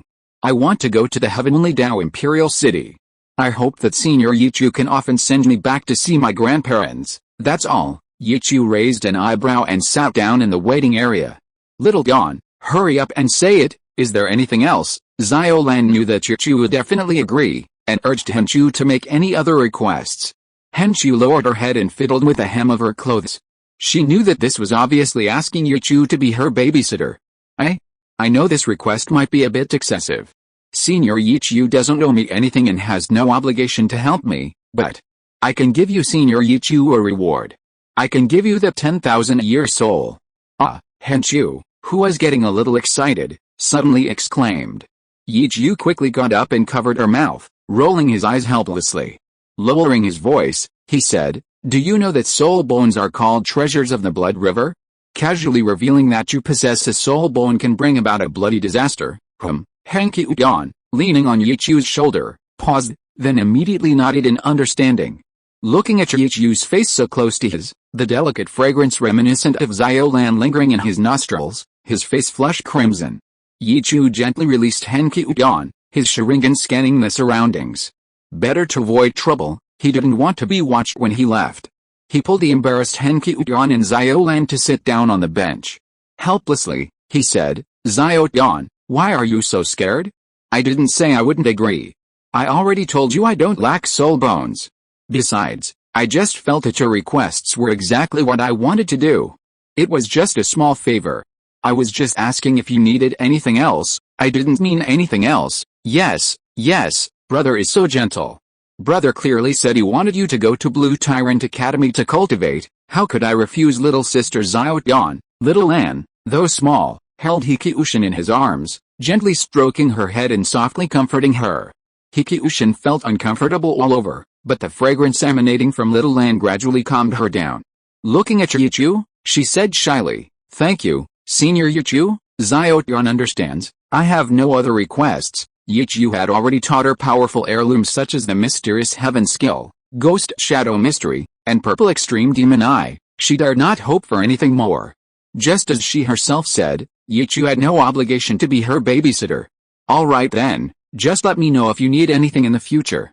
If I can handle it, I'll try my best. Yichu nodded. If he really brought Henshu back to Blue Tyrant Academy, he felt that she wouldn't be able to handle her affairs anymore. Aside from teaching her the chaotic cloak hammer technique, Ningrongrong and the other girls would probably take care of everything else. Yichu seemed to remember something and reminded her, by the way, you'll have to put in extra effort with Grandma Tom. Don't say it was my suggestion, or she'll give me a good scolding. Although it's probably impossible, it would be even better if you could persuade Grandma Tom and the others to go to Heavendao Imperial City together. Yes, Xiao Tian knows. I will never betray Senior Yichu. Henshu nodded seriously, a slight smile in his heart. Aside from strength, talent, and appearance, Senior Yichu was pretty much like an ordinary person, showing great respect for elders while also harboring fear. Yichu's lips twitched slightly. He felt like he was teaching Henshu to do something bad, and he had to hide it. Great. So, Xiaoshan, do you want to go to the beach with Sister Xiaolin and Brother Xiaolin tonight? Xiaolin clapped her hands happily, her mind still preoccupied with the idea of playing at the beach. Yes, I want to go too. Hankyuan lifted his head from Xiaolin's embrace, gently nodded, and rested his head on her soft bosom. Wishing everyone a happy life. Chapter 564 The Little Blue Sisters Dual Soul Battle. Alright, we can talk about the beach later. The blue sky duo they've been calling out for several times on stage must be you two, right? Hurry up and get up there. Finish your fight and then call it a day. Yichu sighed and tapped Xiaolan's head, reminding her. Yes, Xiaolan and Xiaotian's duo is called the Blue Sky Duo. Xiaolan nodded with a grin, quickly stood up, and pulled Henshu towards the entrance. Xiaotian, let's go. Watching the two girls' backs, Yichu instructed Xiaolan. Xiaolan, be serious, don't be too playful. I know. The cheerful Xiaolan, pulling Henshu, disappeared from Yichu's side in a flash. Yichu shook his head helplessly, looking at Xiaolan and their opponents on the fighting stage, and immediately felt relieved. Although their soul power was over level 45, they were still far inferior to Xiaolan. Soon, Xiaolan and Henshu appeared on the fighting stage. The two girls had already put on their masks, and with the host's command, they activated their martial souls one after another. Their opponents were two lean men, a sword-wielding duo. As the name suggests, their martial souls were a sword and a saber, though neither was of high quality. One wore red, the other green, both sporting flamboyant hairstyles. It took standing together to make one eye visible. They were Qingfeng, a level 46 power attack type battle soul master with long green hair, and Badao, a level 46 power attack type battle soul master with flowing red hair. Both possessed the optimal configuration of 2 yellow and 2 purple soul rings. Seeing Xiaolan's 2 yellow and 2 purple soul rings, they remained composed. However, upon seeing Hen Haotian's 2 yellow soul rings, they visibly paused, seemingly waiting for the next two to appear. But after a moment's perception, they understood that Hen Haotian was indeed only a grand soul master. Qingfeng, with his green hair, flicked his bangs that covered his left eye and offered some advice. Seriously? Little sister, how did you bring a great soul master along? I think you should just admit defeat, so we don't have to waste our energy, and you two little sisters can save face. HMPH. Enough with the nonsense. Let's settle this with our skills. Xiaolan, holding Henkyushin's slightly sweaty hand, maintained their usual cold and aloof persona in the soul arena. Little sister, this isn't child's play. I think we should ask her opinion. Badao tossed his red hair, revealing his right eye, and raised an eyebrow at Henkyushin, who was wearing a mask. Sister, I believe you. Henki-Ushin nervously gripped Xiaolan's hand, looking at her with surprise in her eyes. This cold demeanor was completely different from the gluttonous, precocious Xiaolan from before. Thinking of how easily Zhu's Huking won the match last time, she felt much more at ease. Her sisters must have all cultivated the mysterious heaven technique and ghost shadow mystery, their strength must be considerable. Don't worry, I'll protect you. Xiaolan looked back confidently at Han Chudian, nodded slightly in assurance, and then looked at the sword and saber duo in front of her. Enough talk, take this. Xiaolan directly activated a blue-silver domain, which enveloped the area. Large swaths of blue-silver emperors crashed down from the arena like waves, completely enveloping the sword and saber duo. Fourth soul skill, sweeping the battlefield, Badeo's hoarse voice rang out. And blade light flashed within the blue-silver domain. In just a few breaths, the blue-silver domain was destroyed. HMPH. It's not that simple. Xiaolan's second soul skill flashed, blue-silver fragrance, extreme ice. Within the blue-silver domain, the shattered blue-silver emperors emitted a strange fragrance, floating in the air. First soul skill, cross-sword strike. Qingfen flicked his hair, his first soul ring flashed, and he twirled his 3-foot-long sword, immediately unleashing a cross-shaped sword strike towards Xiaolan and the others. Spiral shield. Xiaolan coolly raised her right hand, and the blue-silver emperor, frozen solid by extreme ice, spun rapidly in her hand, blocking all the incoming sword beams. Ice cone. Xiaolan raised her hand, and the moisture in the surrounding air immediately began to condense and turn into ice blocks, becoming ice cones that shot towards Qingfen.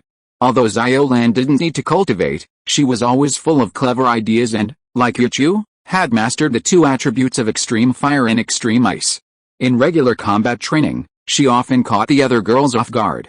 Third soul skill, blade shield. Badeo's third soul ring flashed, and the great sword in his hand shone with purple light, directly sticking into the arena. Suddenly, a blade like a door appeared in front of them, protecting both of them behind it. Clang. Xiaolan's ice cone attack struck it, making a series of crisp sounds. A glint flashed in Henki-Ushin's pale blue eyes. He was filled with intense curiosity. From her perspective, Xiaolan clearly only possessed a mutated blue-silver grass martial soul, so why could she use ice spikes to attack? That was impossible. Could it be a soul bone? But she quickly dismissed this guess. If it were truly a soul bone, according to Senior Yichu, it should at least be a 10,000-year soul bone. This level of attack power was completely unworthy of the rarity of a 10,000-year soul bone. Whoosh! Little sister, take this. Second soul skill 7-star sword key. Qingfen peeked out from beside the sword and shield, his second soul ring flashing, a yellow light appearing on the tip of his sword. Qingfen pointed 7 times at Xiaolan, and 7 sword energies, like arrows, immediately attacked her like a 7-star constellation. Xiaolan remained calm, raising her other hand, her rosy lips slightly parted, and she coolly said, "Crystal ice mirror." Her voice trailed off. A ball of blue energy appeared in Xiaolan's palm, rapidly expanding into a large mirror. Of course, just to be safe, Xiaolan added a layer of blue-silver emperor on the back. After all, she had to protect more than just herself. Seeing this, Henki-Ushin was even more convinced of his suspicions. Poof! Crack! A slight cracking sound rang out, and the surface of the ice mirror cracked slightly, but there was no substantial damage. Xiaolan's ice spike attack had not stopped. The ice spikes shattered on the ground, continuously intensifying the cold air. The effect of blue-silver fragrance, extreme ice, was rapidly taking effect. In normal training, because this kind of soul skill, which affects the respiratory tract and invades the internal organs, was too insidious and painful, Xiaolan would never use it on her older sisters, Xiao Wu and the others. Henki-Ushin aimed at the sword and shield. At this moment, the sword-wielding soul master had no vision of him. After estimating the approximate location, the second soul ring under Henki-Ushin's feet silently lit up. Wishing everyone a happy life. Chapter 565 Blue-Silver Fragrance Extreme Ice. Xiaolan continuously unleashed ice spike attacks while simultaneously using blue-silver emperor to pounce on Qingfen. Henki-Ushin's blue-silver flying hammer suddenly sank into the ground, reappearing beneath Badeo's feet. Bang! Sensing the disturbance beneath his feet, Badeo, still maintaining his third soul skill, Blade Shield, had no time to use his soul skill to block Henki-Ushin's blue-silver flying hammer. Smashed in the chin, He let out a scream, his blade shield shattered, and Xiao Lan's ice spike attacks immediately flew towards him. Xiao Tian, well done. A smile appeared on Xiao Lan's lips, her voice regaining its sweetness. Hen Qiushan shook his head shyly. It's all thanks to Sister Xiao Lan's suppression, otherwise I couldn't do anything in front of a soul master. Third soul skill, Azure Light. Cough cough. King Feng, using his third soul skill, had his longsword covered in a layer of azure energy.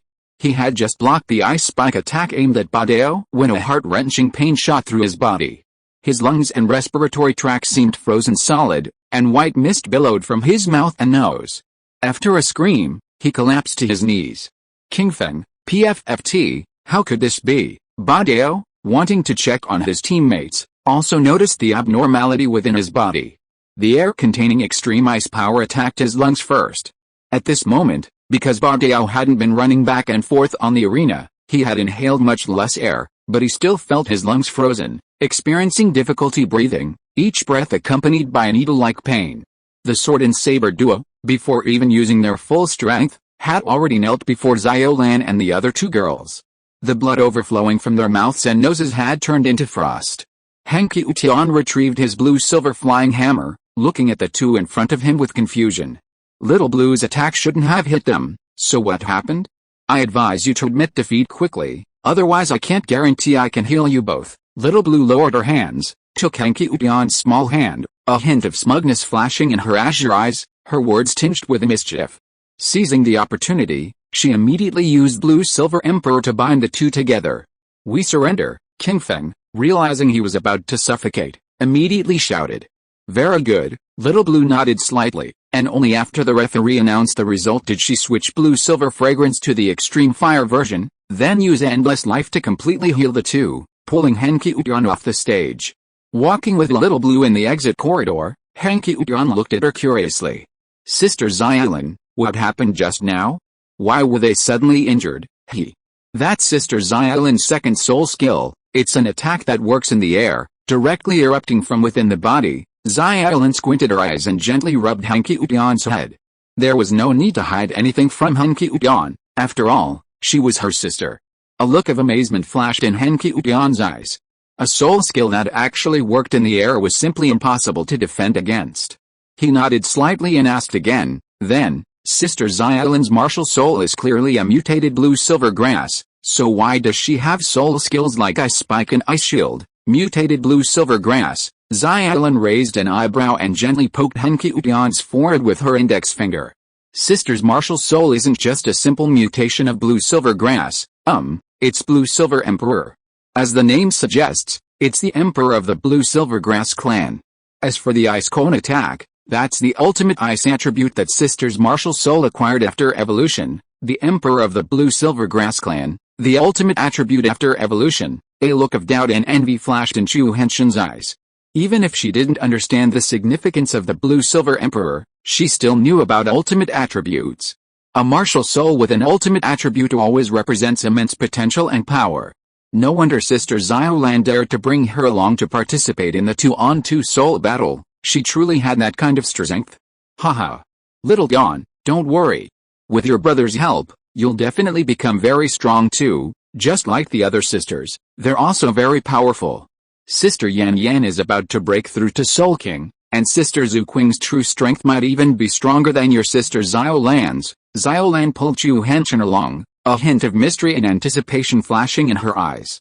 If Henqiu knew that her brother could grant her a third ring worth 40,000 years, she would be overjoyed. Yes, Xiaoshan will try her best, Henqiu nodded seriously. She was somewhat looking forward to seeing Yichu's other women. As for Yichu's help, she dared not ask for too much anymore. Not long after, the two returned to Yichu's side. Brother, how was it? Xiaolan was amazing, wasn't she? She protected Xiaoshan very well. Xiaolan quickly stepped forward and sat next to Yichu, hugging his arm and gently rubbing against it. Henqiu glanced at the other side of Yichu's seat, hesitated for a moment, and then sat down next to Xiaolan. Indeed very impressive. Xiaoshan was also quite good. She didn't just stand there doing nothing. Yichu rolled his eyes and pulled his opponent out of Xiaolan's arms. Although the sword and saber duo had underestimated Henqiu, who was still a great soul master, Xiaolan's strength was undeniable. Time flew by. Henqiu and Xiaolan completed their solo soul battles one after another. Xiaolan's victory was unsurprising. Possessing the Blue-Silver Emperor martial soul, she had a cultivation level of 48. In the entire soul arena, Yichu could say that no soul master besides himself could defeat Xiaolan.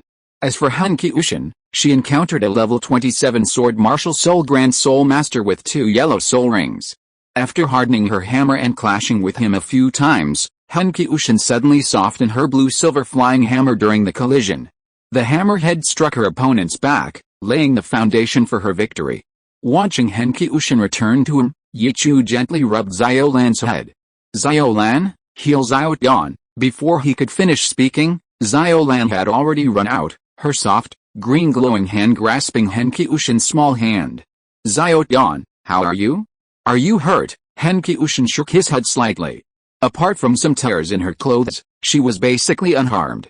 "Alright, we should leave now." Yichu got up and walked out of the soul arena, with Xiaolan and the other girl quickly following him hand in hand. "Brother, should we go to the Blue-Silver Forest first, or go straight to the beach?" "Let's go to the Blue-Silver Forest first, and say hello to Lan Ying too." Yichu noticed the 2 girls on either side and gently placed their hands in his. Henqiu blushed and lowered her head. Even though she was curious about what the Blue-Silver Forest was, she was too embarrassed to ask. If Yichu let go of her hand, she didn't know if she would still have the courage. Wishing everyone a happy life. Chapter 566. I don't really want to see Yichu. The moon was bright and the stars were few. A night breeze swept across the vast plain. Ripples spread across the night sky. Yichu appeared on this open space with Xiaolan and Henqiu. Their appearance naturally did not escape Lan Ying's notice. If Yichu had come alone, Lan Ying would not have wanted to see him. But Xiaolan was also there, and as the true Blue-Silver Emperor, Lan Ying would not ignore her. Suddenly, a light appeared on the ground. Lan Ying's graceful figure appeared out of thin air, her gentle voice filled with respect. "I am Emperor Yichu. Are there any other humans?" "Good evening, Sister Lan Ying." Xiaolan ran to Lan Ying's side and gently hugged her. "Yes, good evening." Lan Ying smiled gently and looked up at Yichu. "The moonlight is not very good tonight, so it's not suitable for you to cultivate here." "It's alright." Xiaolan said she wanted to see the sea, "so I didn't plan to stay here tonight." Yichu shook his head slightly. "See the sea?" Lan Ying was stunned. The word sea was such a foreign word to her, a homebody. A flicker of curiosity and longing flashed in her eyes.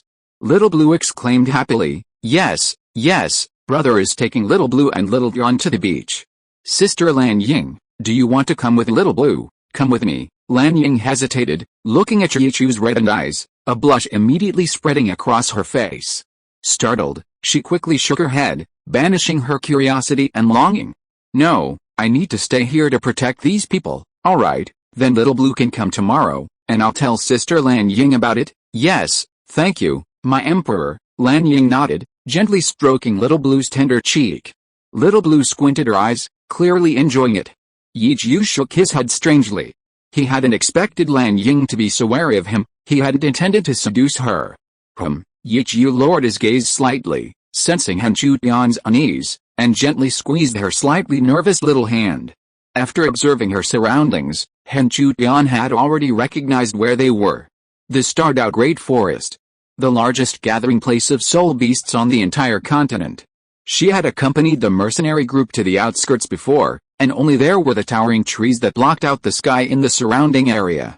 She hadn't expected that Yichu actually had friends living in the starred-out Great Forest, and the way they seemed so familiar with each other was truly mysterious. Hearing the faint roars in the distance, Henqiu felt a little scared. Sensing the strength in Yichu's hand, she looked up at him, somewhat stunned, and quietly moved closer to his body. Not far away, Lan Ying noticed Henqiu's actions and gave her a strange look, becoming even more wary of Yichu's seduction. She couldn't fall for it. Henqiu lowered her eyes, not daring to meet Lan Ying's gaze. Yichu gently patted his head, took out a glass ball from his divine power space, and placed it in his palm. "By the way, Lan Ying, take this. If any enemies you can't handle break into the Blue-Silver Forest in the future, just crush it, and I'll bring a title Douluo to help you, okay? Thank you for your kindness, my emperor." Lan Ying stretched out her hand, and immediately blue-silver vines sprouted from the ground, snatching the glass ball from Yichu's hand. A soul beast. Henki-Ushin stared at this scene in shock. She was extremely familiar with those vines, somewhere between ordinary blue-silver grass and Little Lan's blue-silver emperor. Connecting this to Lan Ying's earlier address to Little Lan, Henki-Ushin's eyes widened again. Could it be that Little Lan is also?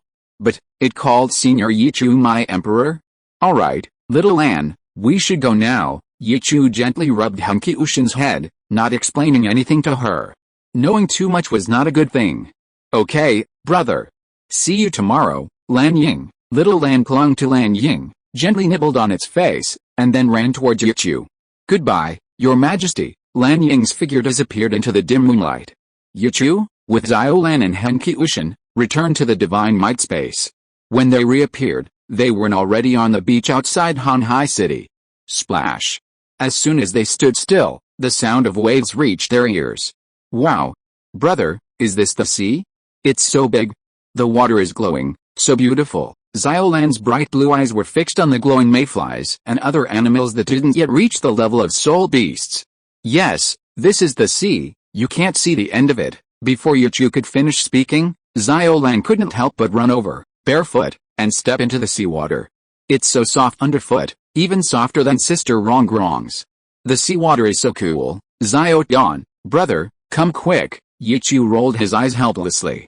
If Ningrongrong knew that Xiao Lan dared to make fun of her like this, there would definitely be another argument.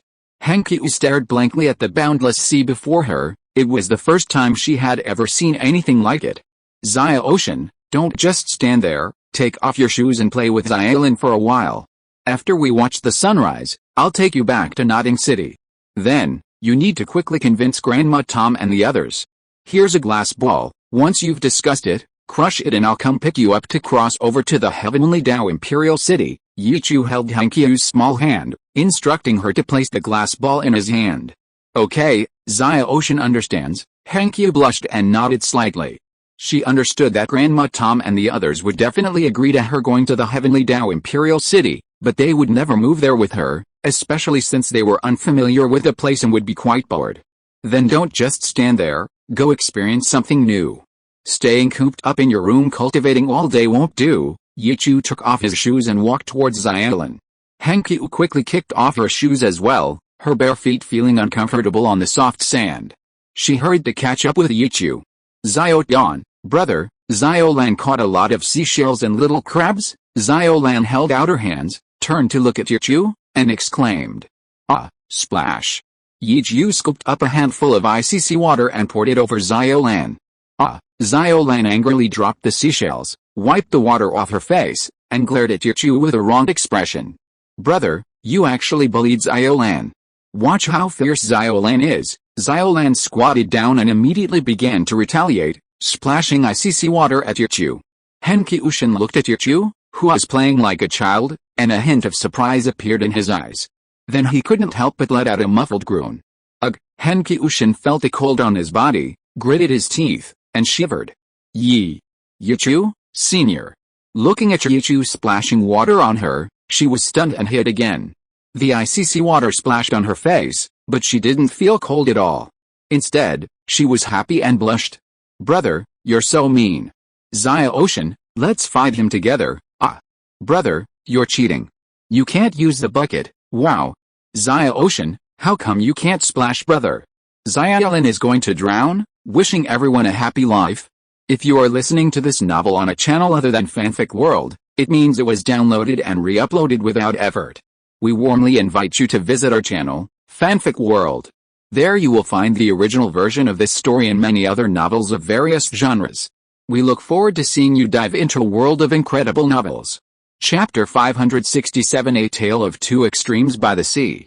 Night fell like a curtain. A cool sea breeze caressed Yichu's face, making him feel refreshed. After playing around, the clothes of the three of them were soaked and clung tightly to their skin. Yichu lay on the abandoned fishing boat, which was swaying with the waves. Henki-Ushin was nestled in his arms, hugging him tightly and drawing warmth from him. She wore the most sincere and gentle smile Yichu had ever seen since he met her.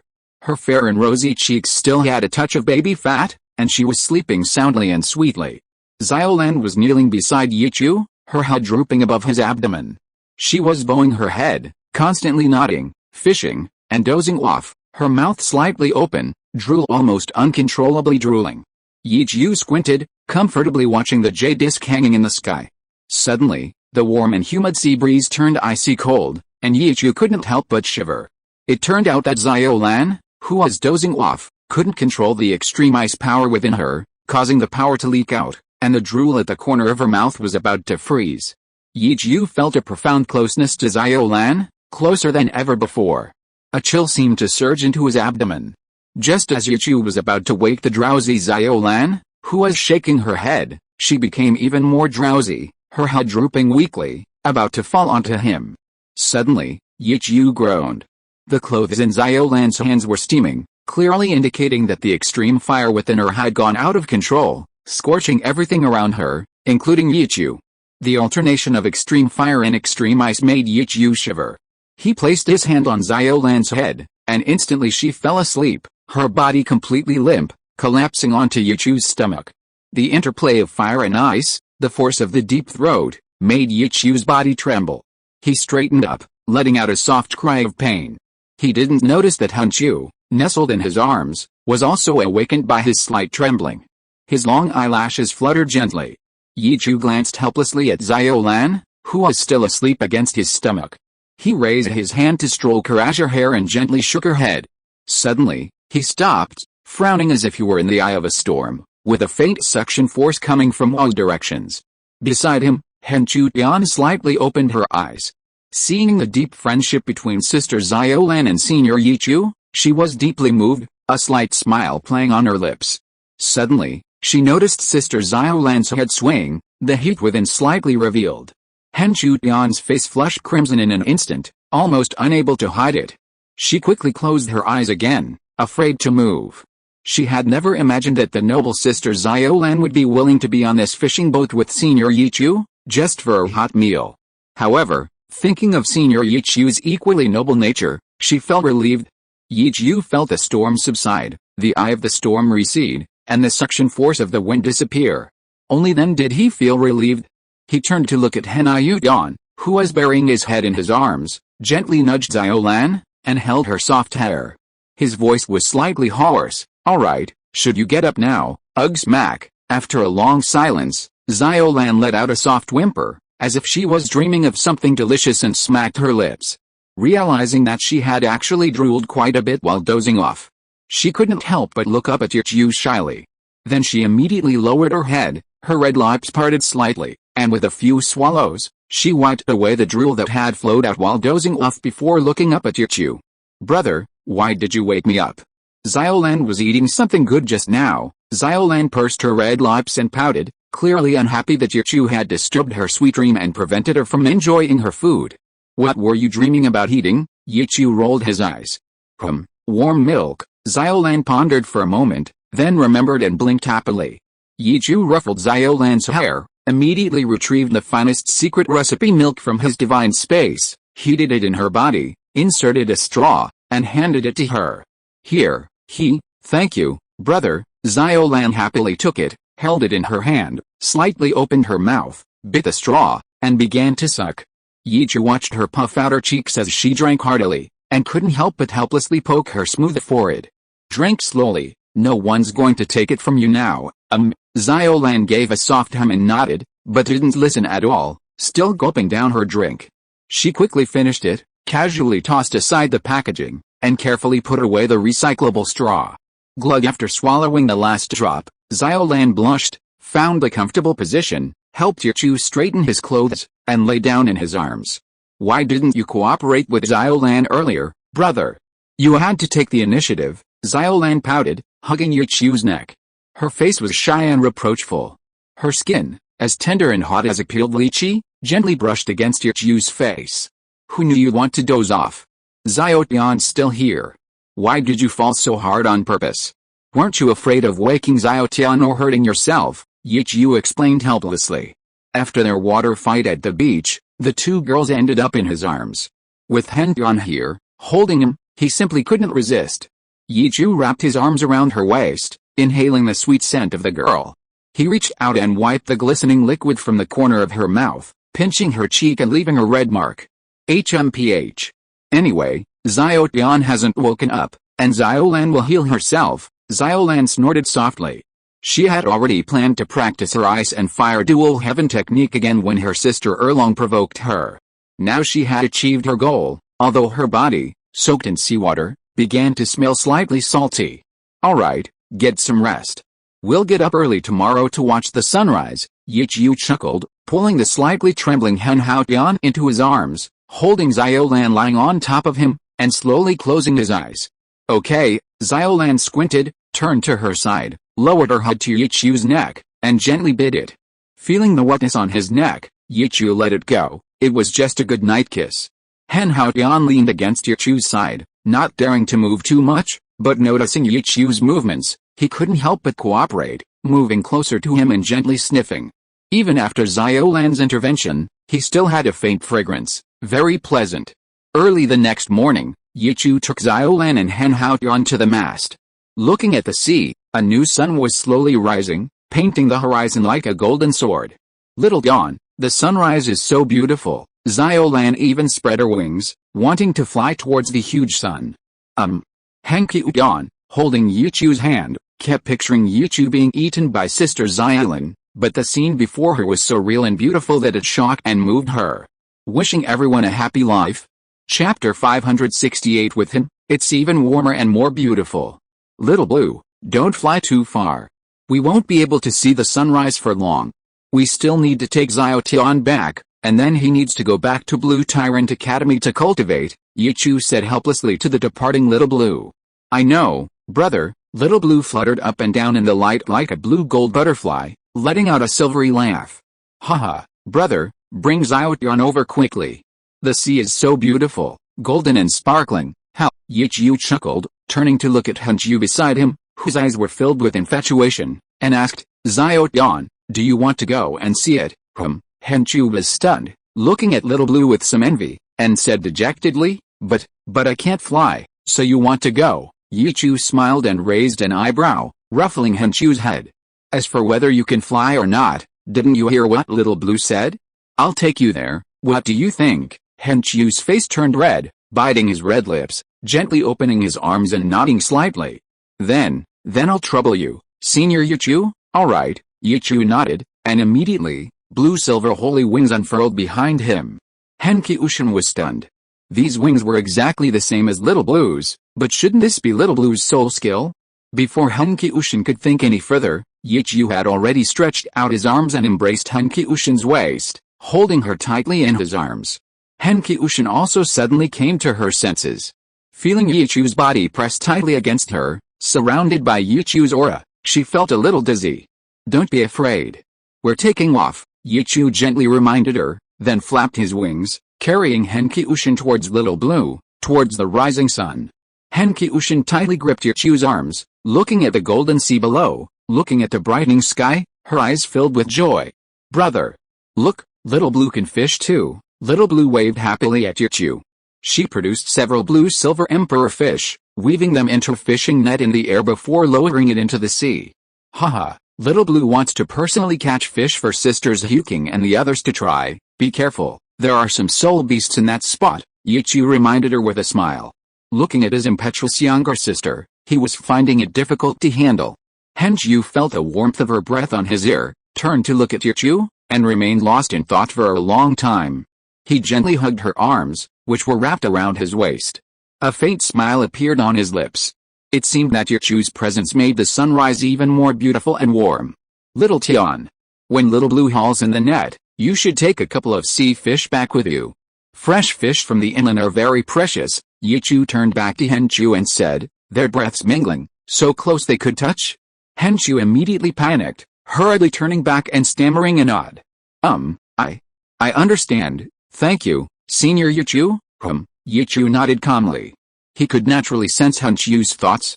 Not long after, Xiaolan flew to Yichu's side carrying a large net of fish, anxiously saying, brother, quickly help Xiaolan put them away, they're so heavy. I know. A flash of bloodlust appeared in Yichu's eyes. He activated his remote divine power, immediately storing the entire fishing net woven from the blue-silver emperor into his divine power space. Xiao Tian. Do you want Sister Xiao Lan to share some fish with you? Xiao Lan lightly landed and immediately pinched Han Chu's rosy cheeks with a charming smile. Yes, thank you, sister. Although Yi Chu had already said that, it didn't stop her from thanking Xiao Lan again. Han Chu could truly feel that Xiao Lan's kindness towards him was completely selfless, simply showing him affection as a younger sister. Good girl. Xiao Lan giggled, grabbing Han Hao Tian's hands and saying to Yi Chu, brother, let me hold Xiao Tian. No problem, don't play for too long, we'll go back in a few minutes, or you'll cry if you're late. I know, Xiao Lan doesn't want to be late. Xiao Lan wants to see the sea tonight. If you like it, I'll bring you. Yi Chu handed Han Hao Tian to Xiao Lan, watching them gradually disappear into the distance. Bathed in the morning sun, they looked so beautiful. Inside Lanba Academy. After sending Han Hao Tian back to the Tom and Jerry carving shop, Yi Chu immediately returned to Lanba Academy.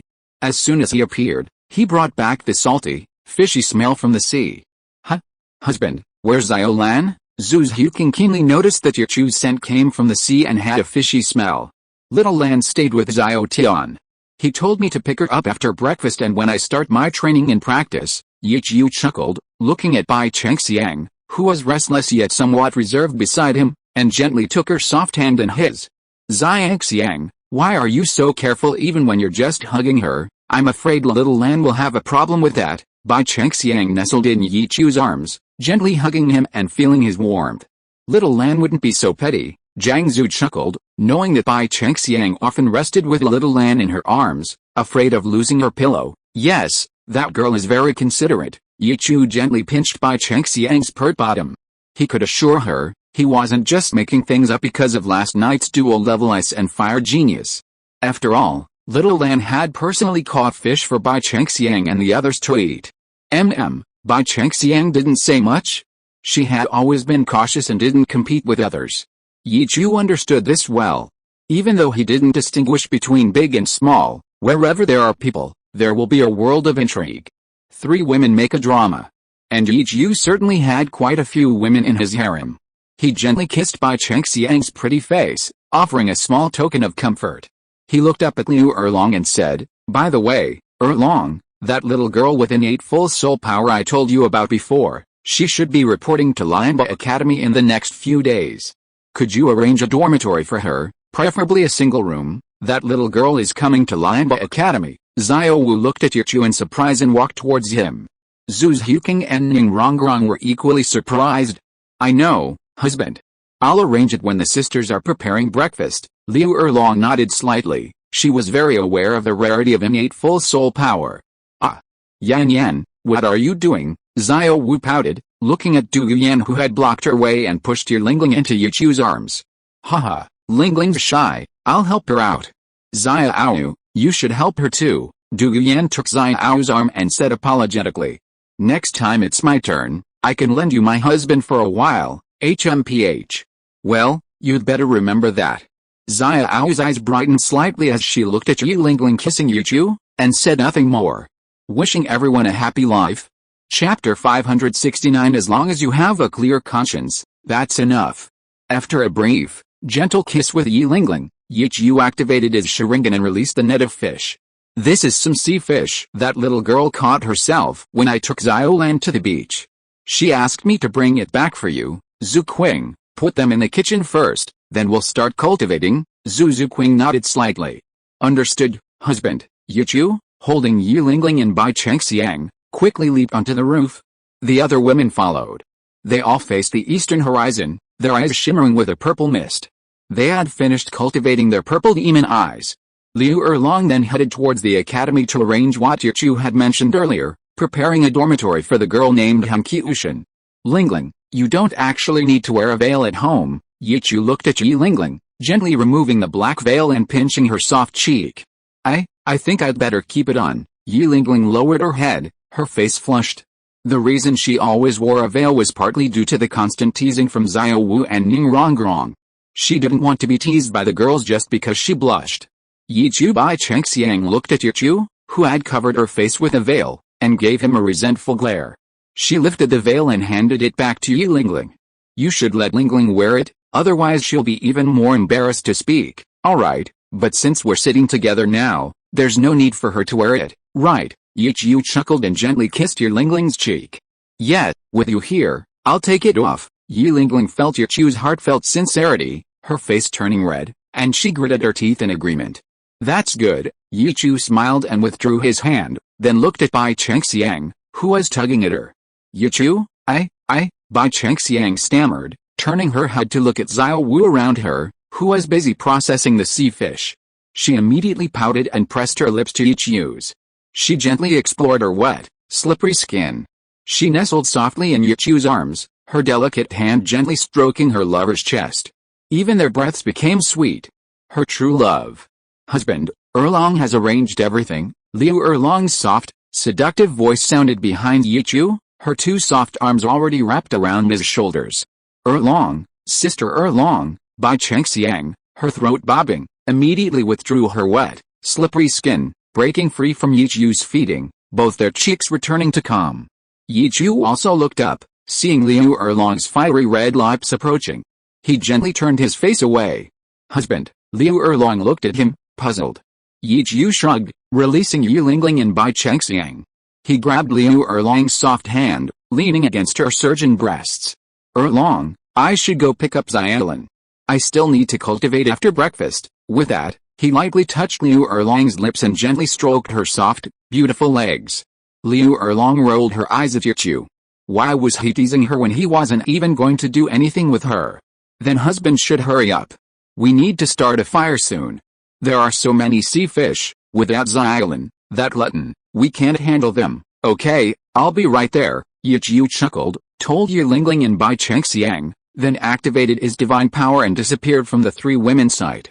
Lingling, Xiangxiang, do you want your sister to take you down? Liu Erlong took Yichu's place, holding Lingling and Bai Chengxiang in her arms. Erlong, you should help Lingling. I can go down by myself. Bai Chengxiang felt the soft flesh and, somewhat envious, gently stepped back and jumped down from the roof. Lingling put on her veil and said softly to Liu Erlong, then I'll trouble you, Sister Erlong, you're welcome. Your mother is still my best friend. Liu Erlong laughed heartily, then hugged Lingling and jumped down. Lingling, however, felt a little embarrassed. In Notting City, Yichu went directly to the carving shop. Xiaolan and Grandma Tom were sitting at the table, enjoying breakfast. Haha, brother, seeing Yichu, Xiaolan immediately waved the cream breadstick in her hand at him. Clearly, Xiaolan was also receiving good treatment here. Senior Yichu? A hint of surprise appeared in Henki Ushin's eyes. Yichu nodded slightly, approached the table, and greeted the Tom couple. Xiaochu, would you like to sit down and have something to eat? Grandpa Jerry warmly invited, while Grandma Tom's expression was not very good. No need, thank you for your kindness, Grandpa Jerry, but my academy is about to start serving lunch. Yichu gently shook his head. HMPH. What's the environment like at your academy? Will Xiao Tian be bullied? Grandma Tom snorted. Clearly, Henchu had already told the elderly couple that he wanted to drop out and attend the Blue Tyrant Academy in the Heavenly Dao Imperial City. Yichu explained earnestly, Grandma, don't worry, I can manage that academy completely. As long as Xiao Tian doesn't cause trouble, I absolutely won't let anyone bully her. Yes, Grandma, don't worry. The whole academy belongs to Sister Erlong. Sister Erlong listens to her brother, and the other sisters in Xiaolan are also the big sisters of the academy. They will protect Xiao Tian. Xiaolan excitedly helped Yichu explain. She couldn't help but pat Henchu's head, completely forgetting that she still had food scraps on her hands. Henchu smiled silently, showing no resentment towards Xiaolan. Xiaochu, you're quite capable, aren't you? Grandpa Jerry looked at Yichu strangely. He hadn't expected Yichu to own a high-level Soul Master Academy, and in the Heaven Dao Imperial City no less. That was a place he'd never been to in his entire life.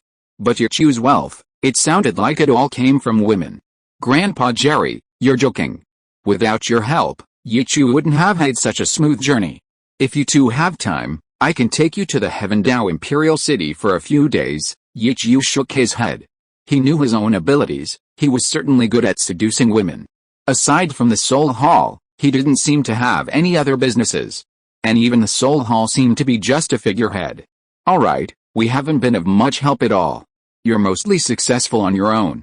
As long as you have a clear conscience, that's enough. Grandma Tom shook her head. She didn't think they had helped Yichu much during his work-study days. That little bit of help was limited, and she had seen Yichu's filial piety over the years. Even the saying even or even didn't quite capture it. Yichu had already repaid her more than enough. Yichu understands. Yichu nodded slightly. He also tried his best to act with a clear conscience, but it was difficult. Some things simply cannot please everyone. Wishing everyone a happy life. Chapter 570. Is this what all women are like? Grandma Tom nodded slightly. Taking us to the heavenly Dao Imperial City is optional. She turned her gaze to Hengqiu and instructed Yichu. Xiao Chu, I know we old folks don't have the right to ask you for anything more, but I'll still have to be shameless this time. I know Hengqiu well, she would never intentionally cause trouble. I just want you to teach her well so she can do what she wants. Grandma, Hengqiu will work hard. Hengqiu gently tugged at Grandma Tom's sleeve. She had already received so much help from Yichu. Grandma Tom, don't worry, I've already considered this. As long as Hengqiu works hard and her beliefs remain unwavering, I can guarantee she'll achieve what she wants. Yichu understood that they had agreed to Hengqiu attending Blue Tyrant Academy. He also planned to install the Black Third Ring on Hengqiu. As long as she didn't oppose him, nurturing a genius wouldn't be difficult. Also, you two don't need to worry about the long journey. I'll bring Xia Ocean back to visit you often, then thank you for your trouble. If you find it troublesome, there's no need to bring her back so often. For a soul master, cultivation is more important. Grandma Tom shook her head indifferently. She had seen how hard Hengqiu was cultivating. Without you, Xia Ocean's cultivation would lose much of its meaning. Yichu shook his head, came to Hengqiu's side, and gently rubbed her head. Hengqiu was stunned and looked up at Yichu. Senior Yichu understood her very well, or perhaps he was just that kind of person. The purpose of cultivation and the motivation to become stronger were both to protect and defend his family and loved ones. Grandpa Jerry looked at his wife and shook his head helplessly. Alright, old woman, don't say anything more. Let's hurry up and pack Xia Ocean's things. What's there to pack? Why were old clothes over there? Grandma Tom's eyes were a little red, and she was very reluctant to part with Hengqiu. Yes, when we get there, Xiaolan will buy lots of pretty clothes for Xiao. Xiaolan also has her own little treasure trove. Xiaolan took out a small bag of gold soul coins from her soul tool, as if trying to make her promise more convincing. Grandma, Hengqiu gently nestled into Grandma Tom's arms. The two elders had become her family, and the people she cherished most. Brother, should we take Grandpa and Grandma to Blue Tyrant Academy too? Xiaolan hugged Yichu's arm and asked softly. They won't go. Yichu shook his head, quietly watching the scene before him.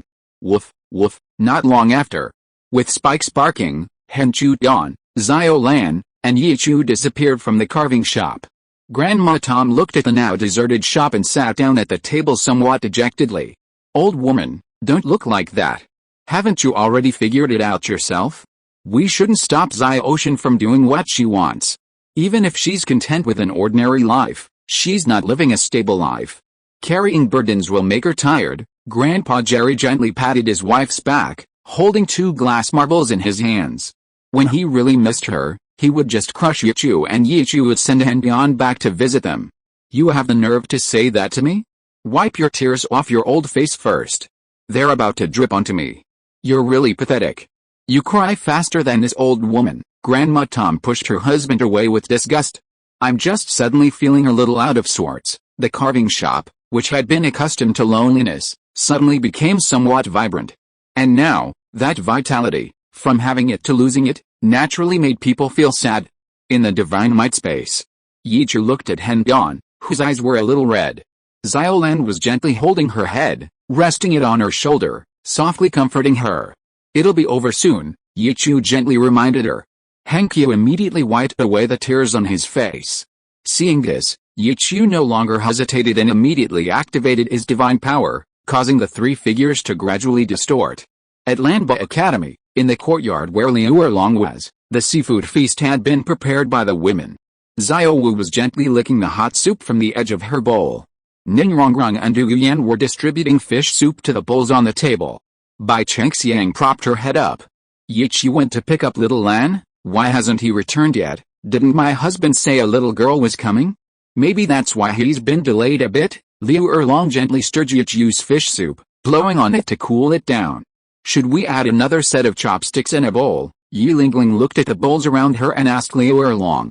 Liu Erlong nodded slightly and immediately instructed, we should, right? Xiao, why don't you add a chair over there? Jiangzhu, go to the kitchen and get a set of tableware. Oops, Xiao covered her mouth, having accidentally scalded herself with the fish soup. Sister Erlong, I'm fine, boo-hoo, PFFT. Seeing Xiao's reaction, Bai Chengxiang, Zhu's Huking, and Jiangzhu couldn't help but chuckle. Dean, I'll go get it right away. Jiangzhu covered her mouth and giggled, running towards the kitchen. Yi Lingling picked up her 9-heart begonia and immediately treated Xiao. My husband is back, Du Yan, who had just served the fish soup to everyone, suddenly exclaimed in surprise.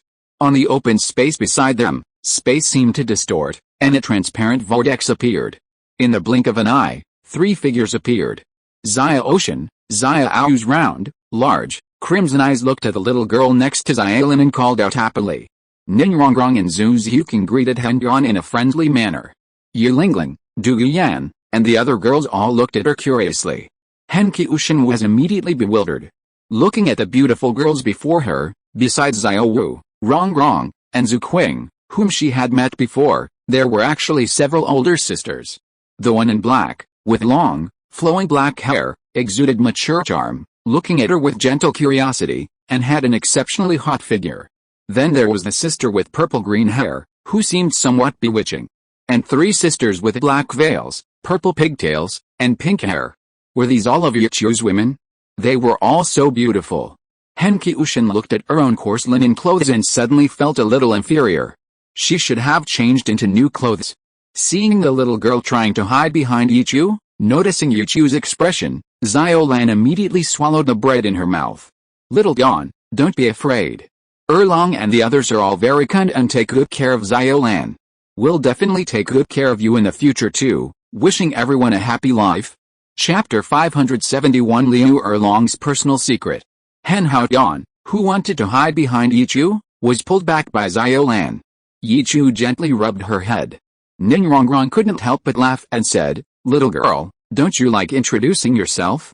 Why are you so shy? Xiaotian, Xiaolan is right, Sister Erlong and the others are all very easy to talk to. Zhu Zhuking stepped forward and pulled Hen Haotian in front of the girls. Hen Haotian clutched the hem of her clothes. Facing so many girls who were more glamorous and beautiful than her, she still couldn't be very poised. Then Sister Xiao Wu will introduce herself again. The little rabbit hopped in front of Hen Haotian, lightly touched the ground with her toes, and turned gracefully. Her rabbit ears stood up, her figure became taller, and a fluffy tail appeared behind her. 2 yellow and 2 purple soul rings spun under her feet. My name is Xiao Wu, the Wu of dancing.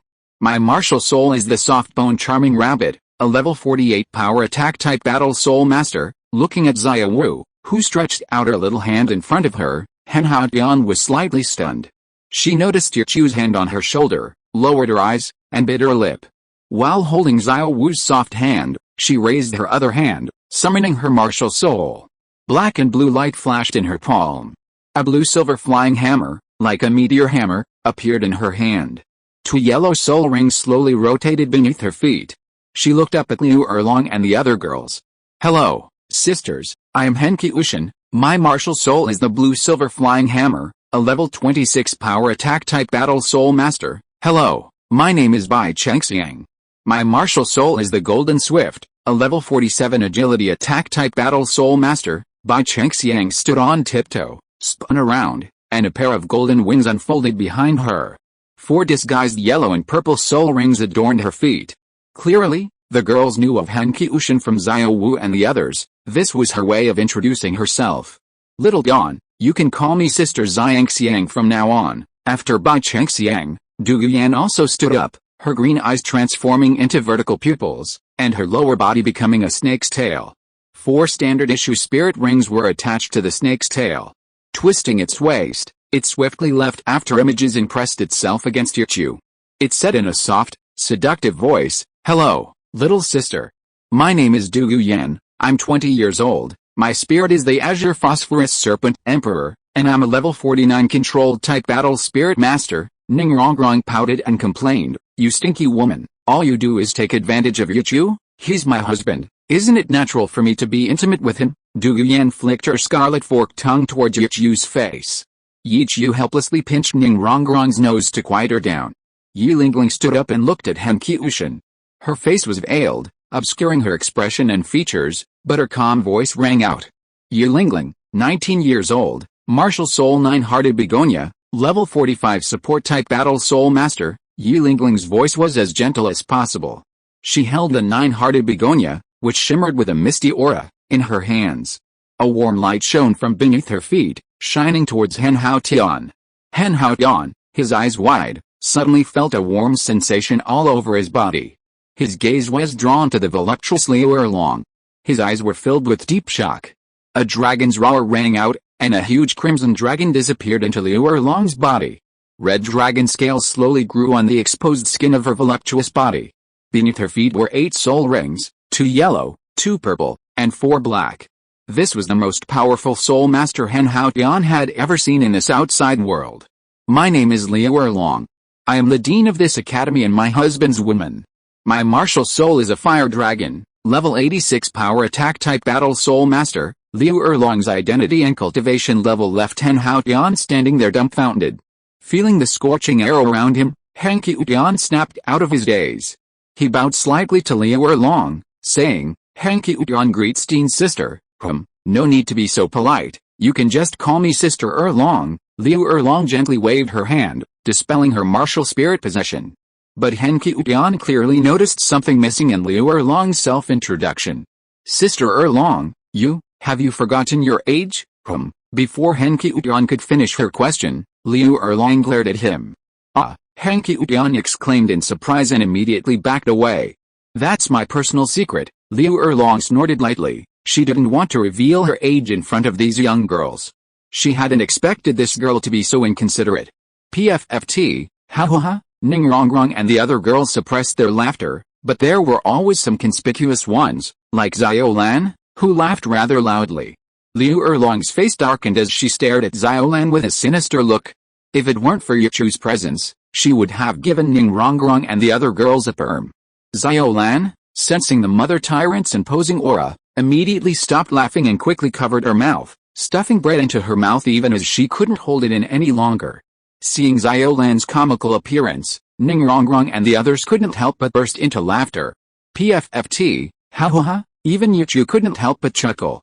Facing Liu Erlong's resentful gaze, he could only awkwardly suppress his smile and give her an apologetic look.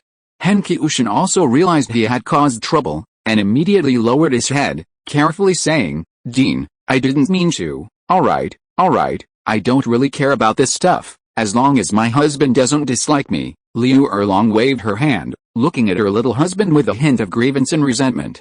Yichu smiled, released Du Guyan, came to Liu Erlong's side, embraced her plump, soft body, and whispered in her ear. She said softly, Erlong, of course I won't dislike you.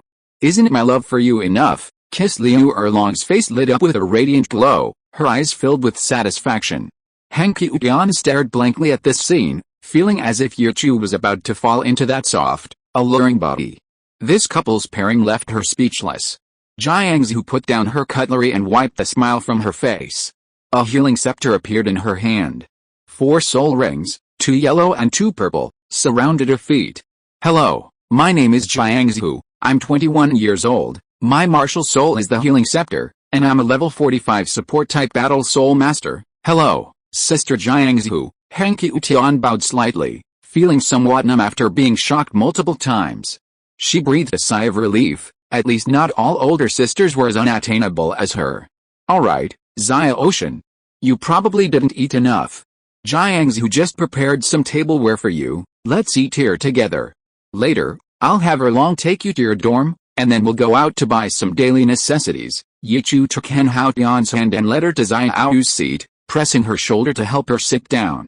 Thank you, senior. Hen Hao Tian lowered her head, sitting in her seat, watching Yichu personally serve her fish soup, her face flushed with gratitude. Wishing everyone a happy life. Chapter 572 Little Blue Who Ate Rainbow Farts. After serving Henchu the fish soup, Yichu sat down next to Liu Erlong. Xiaolan and Xiao Wu sat on either side of Henchu. With these two lively girls around, Yichu didn't need to worry too much. Husband, I've cooled it for you. Liu Erlong held out the fish soup to Yichu, her eyes gentle and tender. Thank you, Erlong, Yichu chuckled, pulling her close and gently kissing her cheek. Although cooling the fish soup was something he could easily do with a flick of his wrist, doing so would seem rather dull. As Yichu, the man considered the head of the household, began to eat, the women at the long table also started eating, feeding and teasing each other, creating a harmonious atmosphere. Henchu's gaze frequently drifted towards Yichu, his bowl was never empty. The beautiful woman beside him, who had removed her veil, the woman with purple-green hair, and the woman with the golden wings, Xiangxiang, and others, all gently and diligently served him food. Even the two older sisters, Xiaolan and Xiao Wu, who were sitting far away on either side of him, would pick up food and get up to feed Yichu, earning him a few smiles in return. Henchu Tian really couldn't understand how Senior Yichu managed to do that. Breakfast passed quickly. After the girls worked together to clean up, Liu Erlong led Henchu Tian to the academy dormitory, while Yichu led the other girls to the 7 treasure glazed tile school for training in the 7-in-1 fusion technique. At noon, when Yichu and the others returned, Liu Erlong and Henchu Tian had been waiting in the courtyard for a long time. After showing Henchu Tian the dormitory, Liu Erlong felt a little bored, so she took her to Yongdao City to buy a lot of daily necessities. At this time, the two girls seemed to have a good relationship, chatting and laughing, their delicate hands soaking in water as they washed the vegetables they had bought. Seeing Yichu appear in the courtyard with a group of beautiful women, Henchu Tian's eyes would flash with surprise no matter how many times she had seen it. Liu Erlong gracefully stood up. Husband, how was your training today? Nothing unexpected happened, right? No, as long as Xiaolan doesn't cause trouble and progresses gradually, it's alright. Yichu glanced back at Xiaolan clinging to his back, a smile playing on his lips. HMPH. Xiaolan always listens to her brother the most. Xiaolan wrinkled her little nose, looking rather smug, as if she wanted to claim credit. Huh? Xiaotian, you changed your clothes. Xiaolan's bright blue eyes suddenly lit up. He was now wearing light blue loose jeans, a blue belt around his waist, a purple undershirt, and a white leather vest-like jacket. Combined with his short black hair, he looked very capable and slender. Xiaolan laughed and jumped off Yichu's back, running towards Henchu. Yes, this was bought by Sister Erlong. Henchu stood up and hugged Xiaolan, who rushed into his arms. This gesture pleased Henchu. It made Sister Xiaolan seem more like a younger sister. I knew it was Sister Erlong's taste, Ning Rongrong said smugly. Rongrong, is there something wrong with my taste? Liu Erlong narrowed her eyes, a hint of amusement mixed with a threat. Ning Rongrong looked at that full, moist body. Not wanting to be overwhelmed by her breasts, she quickly waved her hand and explained, Sister Erlong, I didn't mean that. I meant you have great taste. This outfit matches Xiaoshan's short hair very well, I think it matches well too, it looks great. Yichu looked at Hen Haotian and smiled, nodding slightly. Haha. Husband, don't just praise girls like that, or they'll get shy, Du Yan teased softly, looking at Hen Haotian's flushed face. Hen Haotian immediately lowered his head even further. His earlobes were practically bleeding. Yan Yan, stop teasing the young lady, Yi Lingling gently tugged at Du Yan's sleeve. If she kept teasing her like that, she wouldn't be able to be outgoing anymore. I'm sorry, Xiaoshan. Du Yan knew the young girl was easily embarrassed. If she hadn't been intimate with her husband so many times, she wouldn't be much better off. It's alright, Sister Yan. Henki Tian gently shook her head, not taking the other's joke to heart. Yichu's praise, at least in her eyes, was enough to make her happy for a long time. Little Yan, let me do it. Jiangsu stepped forward and took the vegetable basket from Henki Tian's hands. Ning Rongrong came to Xiaolan, who was holding Henki Tian, and put her arm around her shoulder. She reminded her, Xiaolan, why don't you hurry up and go with Yichu to enjoy your time together? Today is the second day, you know, brother, let's not go out for lunch today. Let's just stay here and have lunch with the sisters. Xiaolan blinked her bright blue eyes and rubbed her face against Henki Tian's. Are you sure? I'm fine with whatever you want. Yichu raised an eyebrow and asked Xiaolan again for confirmation. Xiaolan is sure, She'll share a little bit of her brother with the older sisters. Xiao Lan nodded with a smile, hugging Han Qiushen's petite body with obvious affection. PFFT, is Xiao Lan reluctant to part with her little sister Xiao Tian? Bai Chengxian couldn't help but chuckle. Sister Xiao Wu thinks so too. She clearly wants to stay with Xiao Tian, but she cunningly says Xiao Chu will stay with us. Xiao Wu put her hands on her hips, complaining, but her hands didn't slow down. She had already hugged Yi Chu's arm and gently rubbed her delicate body against it. But Sister Xiao Wu, you're clearly very happy. Everyone is smiling happily. Humph, Xiao Lan pouted, pulling Han Qiushen towards her room, as if wanting to share her toys that she used to pass the time when bored. Sister Xiao Lan, let's help each other out. Han Qiushen didn't budge. Okay, as long as you call me sister, everything will be fine. Xiao Lan's eyes narrowed into crescent moons.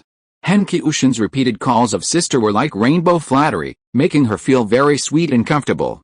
Yi Chu rolled his eyes and casually sat down at the dining table. He smiled and said, then I'll just eat at home today. Xiao Wu, Zhu Qing, don't be lazy. There's still some fish from this morning. Zhu Qing, use your cat paws to process it. Ning Rongrong and Yi Lingling laboriously dragged out a large bucket filled with seawater. Okay, I'm coming. Zhu Huqing gently removed Yi Chu's hand from her clothes, blushing as she quickly went to Ning Rongrong's side. Her cat paws darted out, and she deftly began processing the fish. Zhu Qing can handle that. Sister Xiao Wu will keep Xiao Chu company. Xiao Wu sat on Yi Chu's lap, unceremoniously placing his idle hand on her delicate body. Yi Chu helplessly held the white cat, kneading and squeezing it. Before long, the blushing little rabbit was caught by Liu Erlong and taken to the fire. Yi Chu quietly looked at his backyard, a smile on his face. Wishing everyone a happy life. Chapter 573 is my great-aunt's granddaughter. Yi Chu smiled as he watched the women each doing their assigned tasks. He didn't sit in the way. He went to the swing where Xiao Lan often played wildly and sat on it, gently swaying. Before long, with many hands making light work, the food preparation was complete. Except for Xiao Wu tending the fire and the other women cooking, everyone else was free. Yi Chu Bai Chengxiang seized the opportunity to slip to Yi Chu's side. She smiled and glanced at him before coming up behind him and gently pushing him. Yi Chu, will you take me to the beach tomorrow? Bai Chengxiang said softly. No problem, I'll listen to you for the next 2 days. You can go wherever you want. Yi Chu smiled gently. He still felt a little guilty towards Bai Chengxiang. After all, he had not only seduced her, but his motives weren't pure either. He was evolving into a scumbag. Okay, then let's go to Baiao village in Nodding City first, then to the Soul Palace, and to the beach tonight. Bai Chengxiang happily placed her hand on Yi Chu's back, her soft hand feeling slightly warm. I should probably go check out the Soul Palace, otherwise I'll really be your hands-off manager. Yi Chu chuckled self-deprecatingly. As the palace master, he didn't even visit the Soul Palace as often as Protector Douluo. He was indeed quite incompetent. Watching Chu Henshin being pulled into the room by Xiao Lan, Yi Chu suddenly thought of something. He pulled Bai Chengxiang back, gently drew her to his side, held her on his lap, and kissed her softly. Yi Chu Bai Chengxiang's face flushed, her eyes filled with surprise, and she gently hugged his waist. Zhu Huqing, Du Yan, and the other girls also refrained from disturbing her, which was rare for Bai Chengxiang, as she hadn't received any meat that evening. This was a rare treat for her. Xiangxiang, actually, Xia Ocean and you have a bit of a history. Yi Chu gently stroked Bai Chengxiang's waist and said with a smile. Hearing this, Bai Chengxiang frowned in confusion. Xia Ocean and I have a history. She didn't know that among her friends in the Min clan, there was someone with the surname Chu. Yes, didn't you notice that Xia Ocean's martial soul looks familiar? Yi Chu prompted. Bai Chengxiang was still puzzled. I know, Xia Wu and Zhuqing said that Xia Ocean's martial soul is a mutation of the Clear Sky Hammer, but there are so many people in the Clear Sky clan. According to bloodline, we are only related to the bloodline of the previous sect leader of the Clear Sky clan. Of course I know that. Yi Chu nodded slightly. Bai He's sister married the previous sect leader of the Clear Sky clan. She is the mother of Tang Hao and Tang Yuhu.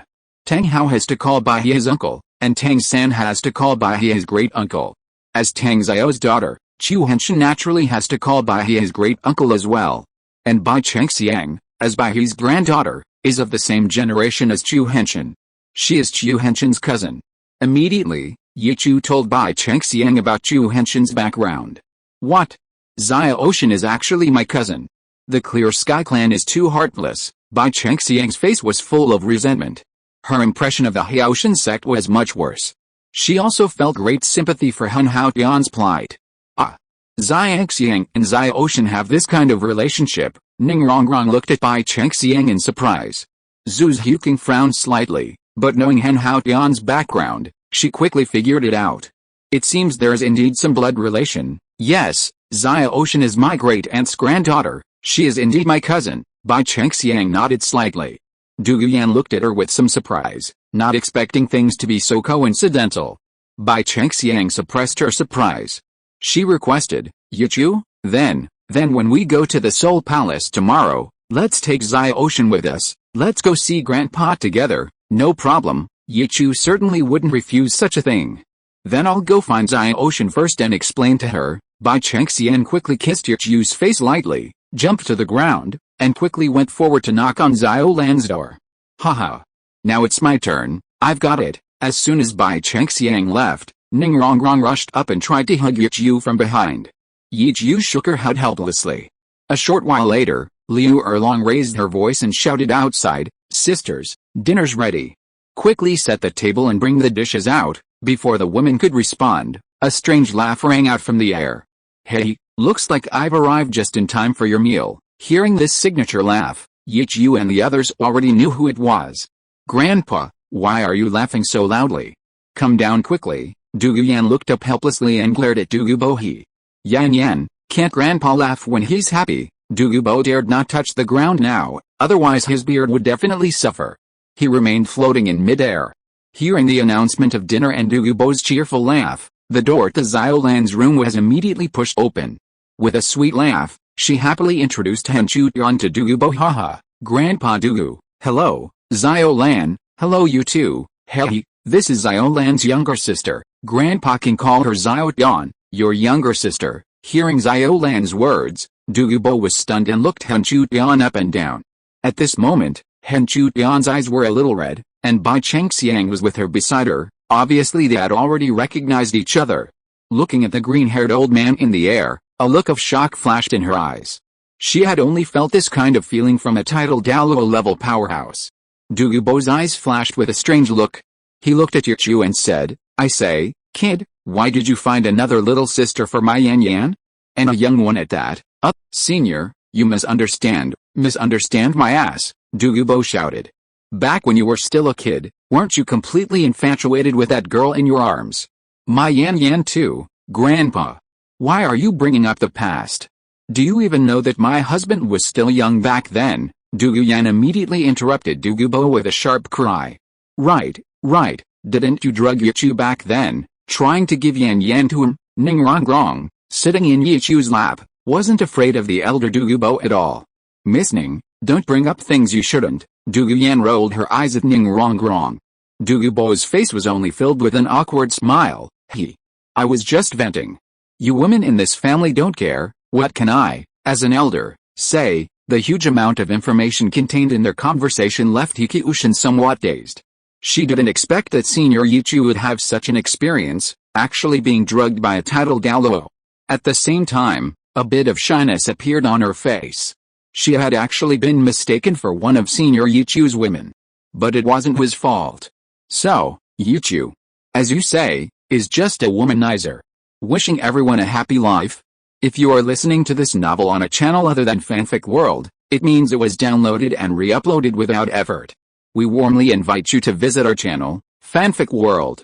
There you will find the original version of this story and many other novels of various genres.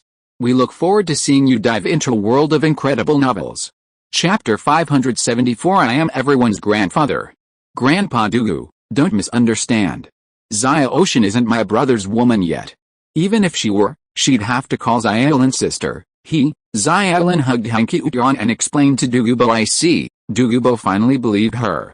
But having witnessed Yichu seducing Bai Chengxiang, he was now certain that any woman who encountered Yichu would inevitably be forced to call him grandpa. Thinking of this, Du Gubo couldn't help but burst into laughter again. Hey, Yichu and the others looked at Du Gubo, feeling that he was acting somewhat strangely. Douluo Yan also helplessly rubbed her forehead. Grandpa, if you don't come down, Yan Yan is going to throw stones at you. No, no, Grandpa will come down right now. Douluo waved his hand and immediately found an open space and landed on the ground. Your Majesty Douluo, since you're here, why not have lunch here? Liu Erlong poked her head out from the kitchen and said with a smile. She had always remembered the kindness of Douluo in giving her medicine. Alright, I'll have lunch here today. But let me make it clear first, don't you dare touch me in front of me. I'm too old for this saccharine dog food. Douluo nodded in agreement, reminding Yichu and the others to be mindful of physical contact. PFFT, seeing Douluo's disgusted expression, Bai Chengxiang and the other girls blushed and suppressed their laughter. Hikiushin also chuckled and nodded in deep agreement. Just watching him made her feel uncomfortable. She also longed to get closer to Senior Yichu. Ouch! Yan Yan, be gentle. Douluo, who was still laughing, suddenly cried out in pain, almost jumping up. Grandpa, watch your mouth, you old lewd man. Douluo Yan stepped on her grandfather's toe, put her hands on her hips, grabbed Douluo's beard, and warned.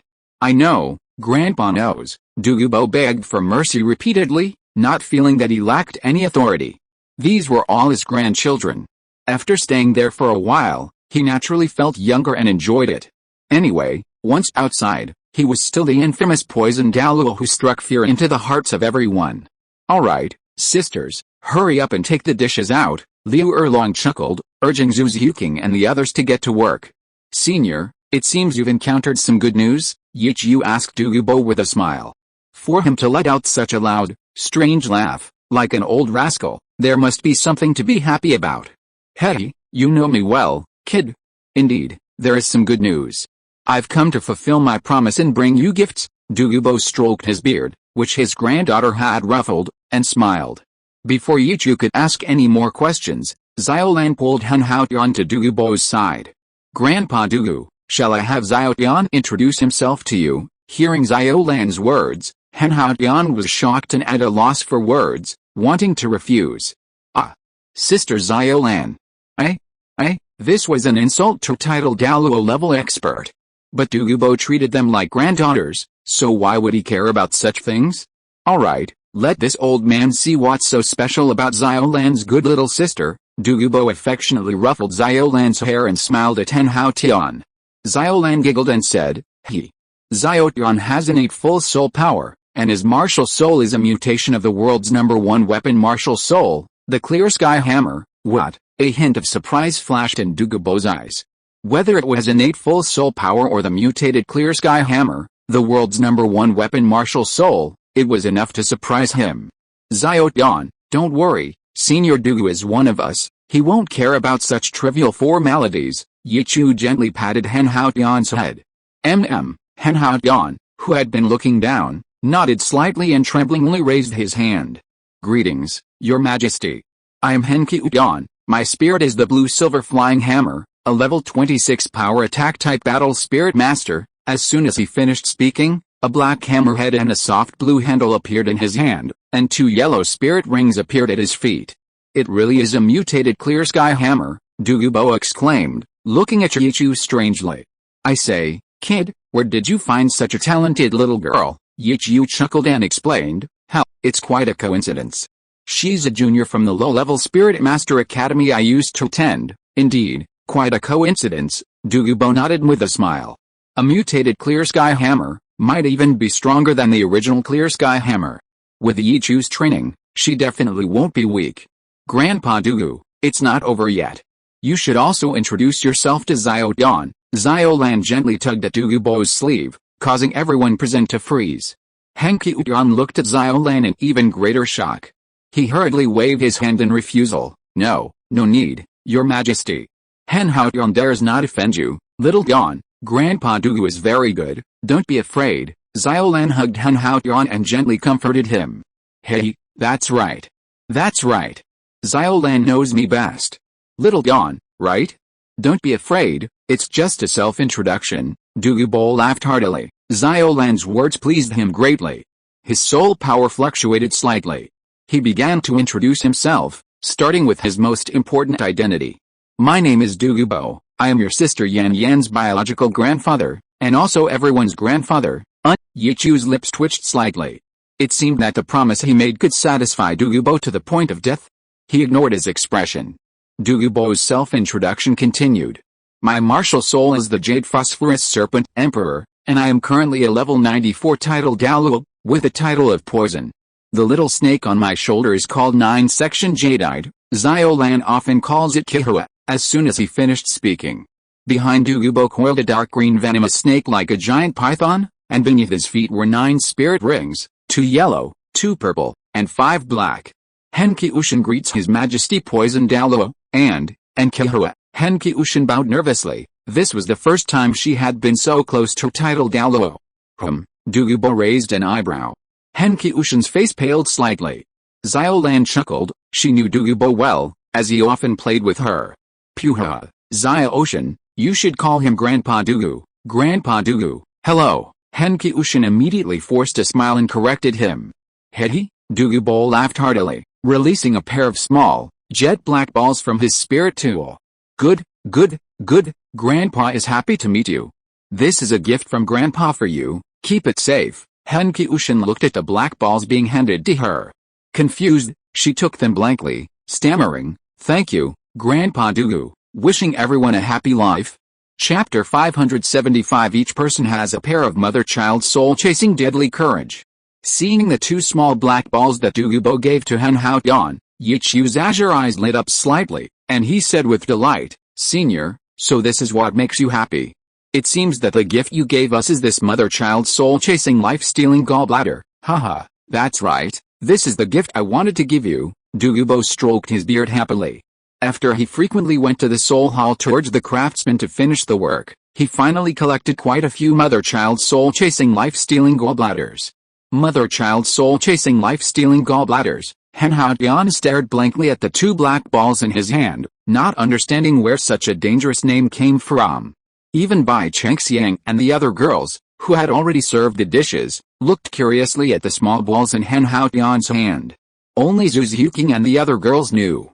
This thing was related to Tang San and came from that other world. Grandpa Douluo, how do you use this little ball? Does Xiao Lan have one? Xiao Lan was also very curious and even wanted to take it from Hen Haotian's hand and take a bite. Ouch! Yichu rolled his eyes and gave Xiao Lan a flick on the forehead. Haha, little blue, you can't bite this thing, it's poisonous. Douluo laughed, introducing it with amusement. This mother-child soul-chasing dart only requires you to inject soul power and throw it at the enemy. The power depends on the soul power injected. It contains many vicious steel needles and poisonous mist. The first time I used it, I almost killed a level 95 title Douluo. What? That powerful? Douluo looked at the 2 small balls in Hen Haotian's hand in surprise. Liu Erlong also widened her eyes. Senior Douluo, you're not joking, are you? Liu Erlong knew a little about the difference between title Douluos. Yichu smiled and explained, Erlong, Senior Douluo is not exaggerating. If you used it, you might be able to threaten a title Douluo. Once hit, the poison would be enough to make the opponent suffer greatly. Hearing this, Hen Haotian's eyes widened even more. It would be a waste for her to use something that could allow a soul Douluo to kill a title Douluo. He hurriedly tried to return the soul-chasing darts to Douluo. Your Majesty, Grandpa Douluo's gift is too precious. Xiaotian can't accept it. Why can't I accept it? I made so many. I plan to give each of you a pair for self-defense. Douluo waved his hand. If the Yama's decree hadn't been delayed, he would have received more than just this one gift. Saying this, Douluo ignored Hen Haotian, took out a small bag from his soul tool, and began distributing his gifts. He immediately approached Xiao Lan, who was closest to him. Come, Xiao Lan.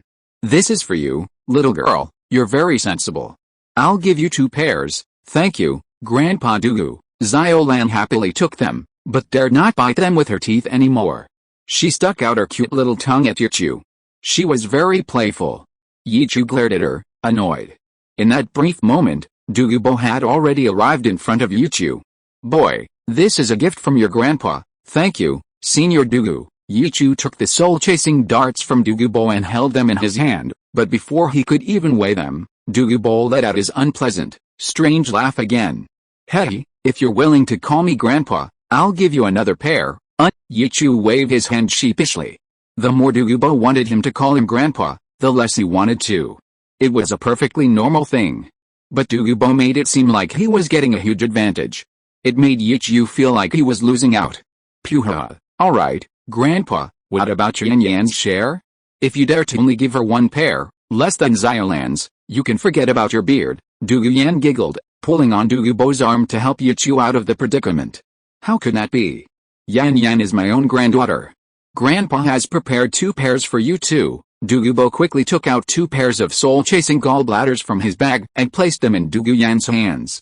A short while later, Ning Rongrong, Zhu's Huking, Jiang Zhu, and the other girls all received a pair of soul-chasing gallbladders. Grandpa Douluo, Rongrong sees you have some extra. Why don't you sell me 3 more pairs? Ning Rongrong looked at Douluo's bag and couldn't help but think of her father and the 2 titled Douluo, Sword and Bone. Haha. I know what you're thinking, don't worry. When I go to the 7 treasure glazed tile school to show off, I'll negotiate the price with your father. Hey, Douluo didn't hide his intention to extort money from Ning Fengzi. That's great. Grandpa Douluo, just name your price then, Dad will definitely buy it, Ning Rongrong said with a smile, not caring about such things. Her family had no shortage of money, surely Douluo wouldn't let her father not be able to afford it? The observant Liu Erlong noticed Yichu's hesitant expression and couldn't help but chuckle. Yichu met her gaze, looking at her with a pleading expression. PFFT, a seductive smile appeared on Liu Erlong's full, fiery red lips, lingering for a long time. Sister Erlong, why are you smiling so alluringly? Xiao Wu looked at Liu Erlong curiously, earning a roll of her eyes in return. Turning to Douluo, she said, Your Majesty Douluo, I wonder how many pairs of soul-chasing darts you still possess? Erlong's sisters aren't all here in this little courtyard. Hearing Liu Erlong's words, Hikiushin looked at Yichu in shock. She had assumed this was Yichu's entire harem. She had underestimated Yichu's charm, or rather, his fickleness. It was truly astounding. Haha. I already thought of that. I was originally planning to have that brat Yichu call me Grandpa first, but I didn't expect you to find out for him. Douluo laughed heartily. The shrewd old man had naturally considered this. He turned to look at Yichu. Kid, tell me, how many more pairs are needed? Let's see how many times you'll call me Grandpa. Yichu gritted his teeth, his face flushed, unwilling to see Douluo's expression. PFFT, ha. Douluo and Xiao Wu couldn't help but laugh. Even Zhu Henshin looked at Yichu's adorable appearance with bright eyes. Yichu pondered for a moment. He quickly made a plan. Senior Douluo, let's talk about changing our address after Yan and I get married. How? You're still making empty promises at this point. Douluo narrowed his eyes. Having already enjoyed being called Grandpa by the women, he wasn't buying Yichu's act anymore. He'd called him that today, but he wouldn't stop later. Wishing you all a happy life. End of this chapter. Thank you so much for reading until the end. Don't forget to give it a like. Looking for more exclusive content and immediate access? Subscribe to our Patreon. Remember, every like, subscription or donation encourages us to continue. Thank you all. See you in the next video.